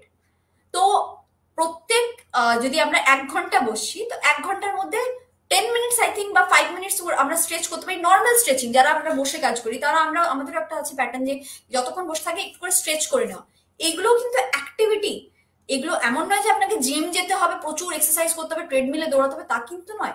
Normal ছোট ছোট এক্সারসাইজ ইমপ্লিমেন্ট করুন। আর আমরা যদি আজ দেখি লাস্ট 10 ইয়ার্সে আমাদের গভর্নমেন্ট দ্বারাও কিন্তু প্রচুর বেশি যোগাকে প্রমোট করা হচ্ছে। And not only this, yoga is a huge science, যেটা আমরা মানে প্রথম থেকে যদি দেখি, বেশি কিছু না, যোগা, কয়েকটা যোগা, এবং সূর্য নমস্কার। সূর্য নমস্কার আপনি ডেইলি ইমপ্লিমেন্ট করুন, itself it has so many benefits, যেটা কিন্তু আপনার যতই আপনি জিম চলে যান আপনার কাজে লাগবে না। তো আপনি নর্মাল সূর্য নমস্কারকে ইমপ্লিমেন্ট করুন দিনে 3-4 বার, মানে এক টাইমে টানা। ভুজঙ্গ আসন, অ্যাবডোমিনাল স্ট্রেচ, এই আসানাস যেগুলো আমাদের ব্লোটিং, ডাইজেশন, মানে এই যে প্রবলেম গুলো, এগুলো থেকে প্রচুর দূরে রাখবে। তো ভুজঙ্গ আসন 30 মিনিটস স্ট্রেচ করে রাখা, সেতু বন্ধা আসন, বজ্রাসনে বসে কিছুক্ষণ থাকা, এই ছোট ছোট জিনিসগুলো ইমপ্লিমেন্ট করলেই যথেষ্ট। তো এখানে তোমার কোশ্চেনের answer, exercise is not a হাওয়া, অর ইটস নট আ মানে বিগ ডিল যে আমরা করতে পারবো না। জাস্ট আমাদেরকে একটু নিজের থেকে এফোর্টসটা আই থিঙ্ক দেওয়া উচিত। অনেক সময় আমরা ধরো ঘুমাতে যাচ্ছি, তার আগে হয়তো ফোন নিলাম এবং সেখানে 1 ঘন্টা কাটিয়ে দিলাম। কিন্তু আমি যদি একটু পশ্চারটা চেঞ্জ করেও বসি, তাহলেও কিন্তু অনেকটা উপকার। যেটাও বললো, আমি বজ্রাসনে বসি, আমি পিঠটা সিধা সোজা করে বসি, বা হয়তো মিনিট 5-10 আমি ভুজঙ্গাসন করি। কোবরা পোজের কিন্তু যে কোবরা পোজটা আছে না, ভুজঙ্গাসন, সেটা শুধু পিসিওতে নয়, কিন্তু ওয়েট লসের ক্ষেত্রেও, যেটা বললো গাট হেলদি, ভীষণ ভাবে কিন্তু এফেক্টিভ। তো আসনের ভূমিকা মানে অনস্বীকার্য, যে কোনো ডিজিজের ক্ষেত্রে বা আমাদের নর্মাল লাইফস্টাইল ক্ষেত্রে। তো এক্সারসাইজ ডেফিনেটলি একটা খুব বড় ভূমিকা রাখে। আচ্ছা, এবার যেটা আসি ট্রিটমেন্টের দিকটা, পুরোটাই আমরা বললাম, ক্লিনিক্যাল জিনিসগুলো সব আলোচনা করলাম। এবার যেটা আসি, যখনই প্রথম পিসিও ধরা পড়ে, একদম ইন জেনারেল টার্ম সমস্ত পেশেন্টরা, সবাই এখানে যারা দেখছে, যারা এই জায়গা দিয়ে গিয়েছেন, তারাও জানেন যে প্রথমেই যে দুটো জিনিস প্রেসক্রাইব করা হয়, মানে ডক্টরাই করে থাকেন, সেটা হচ্ছে 1 নম্বর হচ্ছে মেটফর্মিন, দ্বিতীয় হচ্ছে ওরাল কন্ট্রাসেপটিভ পিলস। তো এই দুটো মেডিসিন পিসিও তে দেওয়া হয়। তো এটা কতটা কার্যকরী, আদৌ কি এটা পিসিও এটার ওষুধ, নাকি এটাকে কিভাবে এটা কাজ করবে, আদৌ কি কাজ করে, সেটা কি কমায়, কিওর করতে কি সাহায্য করে? এটা একটা খুব tricky question. So basically it's not like properly proven yet, but হ্যাঁ, এটার একটা, মানে আমি কারণটা বলে দিই পিছনে, যে মেটফরমিন আমরা ইউজ করে থাকি বেসিক্যালি ডায়াবেটিক পেশেন্টসদের। তো সবাই যখন পিসিওডি বা পিসিওএস হয়, যখনই মেটফরমিন ট্যাবলেটটা দেখে, যারা পরিচিত, যাদের বাড়িতে মা বাবারা খায়, তারা হঠাৎ করে ভয় পেয়ে যায়, মানে কি আমার ডায়াবেটিস হয়েছে। ব্যাপারটা সেটা নয়। ব্যাপারটা হলো এগেন ওই যে ফিরে গেলাম আমরা, ইনসুলিন সেন্সিটিভিটি, ওই যে ইনসুলিন রেজিস্ট্যান্স। তো যখন মেটফরমিন ট্যাবলেটটা দেওয়া হচ্ছে, বেসিক্যালি আপনার ইনসুলিন রেজিস্ট্যান্স যেটা রেজিস্ট করছে, সেটাকে কন্ট্রোল করার জন্য মেটফরমিন দেওয়া হয়ে থাকে। বাট হ্যাঁ, এখানে একটা প্রশ্ন আসছে যে আপনাকে কি মেটফরমিন সারা জীবন খেয়ে যেতে হবে? না, একদমই না। If you can reverse your PCOD PCOS, তো ডেফিনেটলি আপনার একটা টাইম পরে মেটফর্মিন বন্ধ হয়ে যাবে। তো একটা বেসিক্যালি যেমন হয় না যে কোথাও কেটে গেলে আমরা ব্যান্ডেজ দিয়ে রাখি, ঠিক আছে, তো বা ওই জায়গাটা আস্তে আস্তে করে মানে হিল করতে দিয়ে একটা ইটসেলফ একটা হিলিং হয় অল্প অল্প দিয়ে। তো মেটফর্মিন মোরাললেস আমরা বলতে পারি যে ওই হিলিং প্রসেসটাকে একটু মানে হেল্প করে দেয়, যে কারণে ডক্টরসরা মেটফর্মিন প্রেসক্রাইব করে থাকে। আচ্ছা, এর সাথেই যেটা একটা খুব মানে প্রচলিত কথা আজকাল, যে কন্ট্রাসেপটিভ পিলস। আমরা যখন কন্ট্রাসেপটিভ পিলস শুনি ব্যাপারটা, বিশেষ করে আনম্যারিড, মানে এমন ভাবে একটা ভয় ঢুকে যায় ব্যাপারটা, যে আমি দেখেছি প্রচুর পেশেন্টকে। তো এই যে জিনিসটা, যে কন্ট্রাসেপটিভ পিলস নিয়ে এতটা বেশি হাওয়া থাকে, এই ব্যাপারটা কিছুই না, জাস্ট যখন আমরা কন্ট্রাসেপটিভ পিলস নিই, আমাদের যে অ্যান্ড্রোজেন, যে আমি হরমোনটা বললাম, মেল রিপ্রোডাক্টিভ হরমোন, যেটা আমাদের শরীরে বেড়ে যায়, যেটা যখন বেড়ে যাওয়ার ফলে আমাদের ফলিকুলার রেট কমে যায়, ওভিউলেশন পিরিয়ডে ডিস্টারবেন্স হয়, যারা কনসিভ করতে চায় ন্যাচারালি পিসিওডি পিসিওএস, তাদের কিন্তু প্রবলেম হয় প্রচুর। সেই সময়টা কেন হয়ে থাকে? কারণ কি, তাদের কিন্তু একটা এনভায়রনমেন্ট পাচ্ছে না, মানে ওভিউলেশনটা যে ঠিক টাইমে হবে সেই টাইমিংটা জানা থাকছে না। এমনও পেশেন্ট আছে যাদের 3-4 মাসে একবার ওভিউলেশন হচ্ছে, তো তারা পারছে না। And that time to detect, কি যেটা আমরা ডিটেক্ট করে একটা ট্র্যাক রাখি সবাই, যে আমাদের একটা ওভিউলেশন পিরিয়ড আছে 14 দিন। এবার যখন পিসিওডি পিসিওএস হচ্ছে, তখন কিন্তু ওভিউলেশন পিরিয়ডটা ভ্যারি করছে। মানে আমাদের যে আমরা যেটা বলে থাকি যে আর্লি প্রেগনেন্সি আমরা সবসময় প্রমোট করি, যে একটু মানে before 30 first pregnancy should be happen. তো এই যে ফার্স্ট প্রেগনেন্সির ব্যাপারটা আমরা বলি, এটার একটা কারণ হলো যে আমাদের যে এগস আছে, যে এগস গুলো আমরা নিয়ে জন্মাই, সেটা কিন্তু সারা জীবনের জন্য নিয়ে জন্মায়, এবং যে গুড কোয়ালিটি এগস গুলো, সেগুলো কিন্তু প্রথম জীবনের মানে প্রথম যে সময় বিফোর 30, তো আমরা ওই যে বিফোর 30 এগস গুলো থাকে, সেগুলো কিন্তু রিলিজ হয়ে যায়, মানে গুড কোয়ালিটি এগস গুলো। যার ফলে যেগুলো একটু মানে মডারেট কোয়ালিটি বা ব্যাড কোয়ালিটি এগস থাকে, সেইগুলো কিন্তু রয়ে যায়, যার ফলে একটা প্রচুর সাংঘাতিক প্রবলেম হয় আমাদের কনসিভ করতে। অ্যান্ড ফলত আমাদের টেস্ট টিউব বেবি বা আইভিএফ এইগুলো মেনে নিতে হয়। তো সেখানে কন্ট্রাসেপটিভ পিল, সেকেন্ড ফিরে আসি, সেটা কি করে? একটাই রিজন, যে আপনার যে অ্যান্ড্রোজেন মানে মেল রিপ্রোডাক্টিভ হরমোন, সেটাকে কমাতে সাহায্য করে। দ্যাটস ওয়াই আপনাকে মানে কন্ট্রাসেপটিভ পিলস নিতে বলা হয়। বাট এগেইন, এটা কিন্তু ক্রনিক নয় যে নিয়ে যেতেই হবে, এটা ভয়ের কোনো কারণ নেই। ইটস জাস্ট লাইক আপনার প্রসেসটাকে একটু ক্যারি ফরওয়ার্ড করে দেওয়া। জাস্ট এই হয় না যে একটা টাইম আমরা পিকে পৌঁছে যাই, সেই সময় কিন্তু ডায়েটটা কাজ করে না, সেই সময় কাজ করে মেডিসিনস। বাট যখন আমরা ওটাকে কিওর করতে চাই, মানে আছে না যে prevention is better than cure, তো again cure is us, there we land dietitians. তো যখন কিওরের কথা আসবে, তখন diet plays a great great great role. তো এটাই কোশ্চেনের আনসার। একদমই, মানে কোনো জিনিসটাই আমরা মেডিসিন, সেটাও তো একটা সিনথেটিক জিনিসই আসছে। যখন আমরা পারছি না কোনোভাবে, এতটা ইমব্যালেন্স হয়ে গেছে, সেই জায়গা থেকে ও কিন্তু হেল্প করবে। কিন্তু অনেক মানুষকে আমি দেখেছি, অনেকেই আসে আমার কাছে, যে দিয়েছিল, একবার প্রেসক্রাইব করা হয়েছে, তারপর থেকে কিন্তু সে কন্টিনিউয়াস খেয়ে যাচ্ছে, সেখানে কিন্তু অনেক ব্যাড এফেক্টস এসে যায়। সেটা কিন্তু আমি হরমোনাল ইমব্যালেন্সের যে লাইফটা করেছিলাম ওখানে বলেছি, যখন ক্যান্সার নিয়ে, সার্ভাইকাল ক্যান্সার নিয়ে কথা বলেছি তখন বলেছি। তো লিমিটেড টাইম অফ পিরিয়ডটার মধ্যেই কিন্তু খাবে, তার মানে এটা নয় যে সব সময় সারা জীবন ধরে খেয়ে যাবে। মিনিমাম টাইমটা কিন্তু 3 মাস, 3 মাস খেয়ে কিন্তু একবার স্টপ করতে হয়। তারপরেও যদি তোমার ইমব্যালেন্স হয়ে থাকে বা পিসিওর প্রবলেমটা রয়েই যায়, সেই ক্ষেত্রে কিন্তু ডক্টর কনসাল্ট করে তারপরেই কিন্তু নেবে। কখনোই এটা নয় যে সবসময় ওটা খেয়ে যেতে হবে। এটাতে ভয় পাওয়ারও খুব কিছু নেই, খুব বেশি প্যানিক হওয়ারও কিছু নেই, কারণ স্ট্রেস, যেটা ও নিয়ে বললো, প্রচন্ড স্ট্রেসড আউট হয়ে গেলেও কিন্তু পিসিওতে কিন্তু হার্মফুল এফেক্ট আসবে এবং ইরেগুলারিটিস গুলো রয়েই যাবে। তো এটা আমরা একদম লাস্ট জায়গাতে চলেই এসেছি, সিজনের শেষে পৌঁছে গেছি। অনেকগুলো আজকে কোয়েশ্চেন পেলাম, এটাই আমার খুব ভালো লাগলো, যে সবাই এগিয়ে আসুক, আমি সেটাই চাই। মানে আমাদের এই যে মিলিত প্রচেষ্টা, এটাতে একটাই জিনিস দেওয়া, সেটা হচ্ছে অ্যাওয়ারনেস। অ্যাওয়ারনেসটা আসুক, মানুষ এত সিনথেটিক জিনিসে বা কমার্শিয়াল প্রোডাক্টে এত বেশি এফেক্টিভ হয়ে গেছে, ইনফ্লুয়েন্স হচ্ছে, সেইগুলো থেকে আমাদের বের করে আনা, এটাই আমাদের একমাত্র লক্ষ্য উদ্দেশ্য বলতে পারো। তো সেই জন্যই কিন্তু সেশন গুলো রাখা। তো লাস্ট একটা কোয়েশ্চেন দিয়ে শেষ করবো, সেটা হচ্ছে পিসিও কি কিওরেবল? পিসিও কি কিওর হয়? অনেকের একটা ধারণা থাকে যে আমার তো ইনফার্টিলিটি হয়ে যাবে, ন্যাচারালি প্রেগনেন্ট হতে পারবে না, তো সেই এরকম একটা ভয় ভীতি এগুলো থাকে। তো পিসিওডি বা পিসিওএস, এটা কি কিওরেবল? এটা কি কিওর হয়? এগেন আমার মনে হয় এতক্ষণ আমরা 1 ঘন্টা 9 মিনিট সেশন হয়ে গেল, এই কোয়েশ্চেনের আনসারটা এতক্ষণে সবার কাছে পেয়ে গেছে সবাই, ঠিক আছে।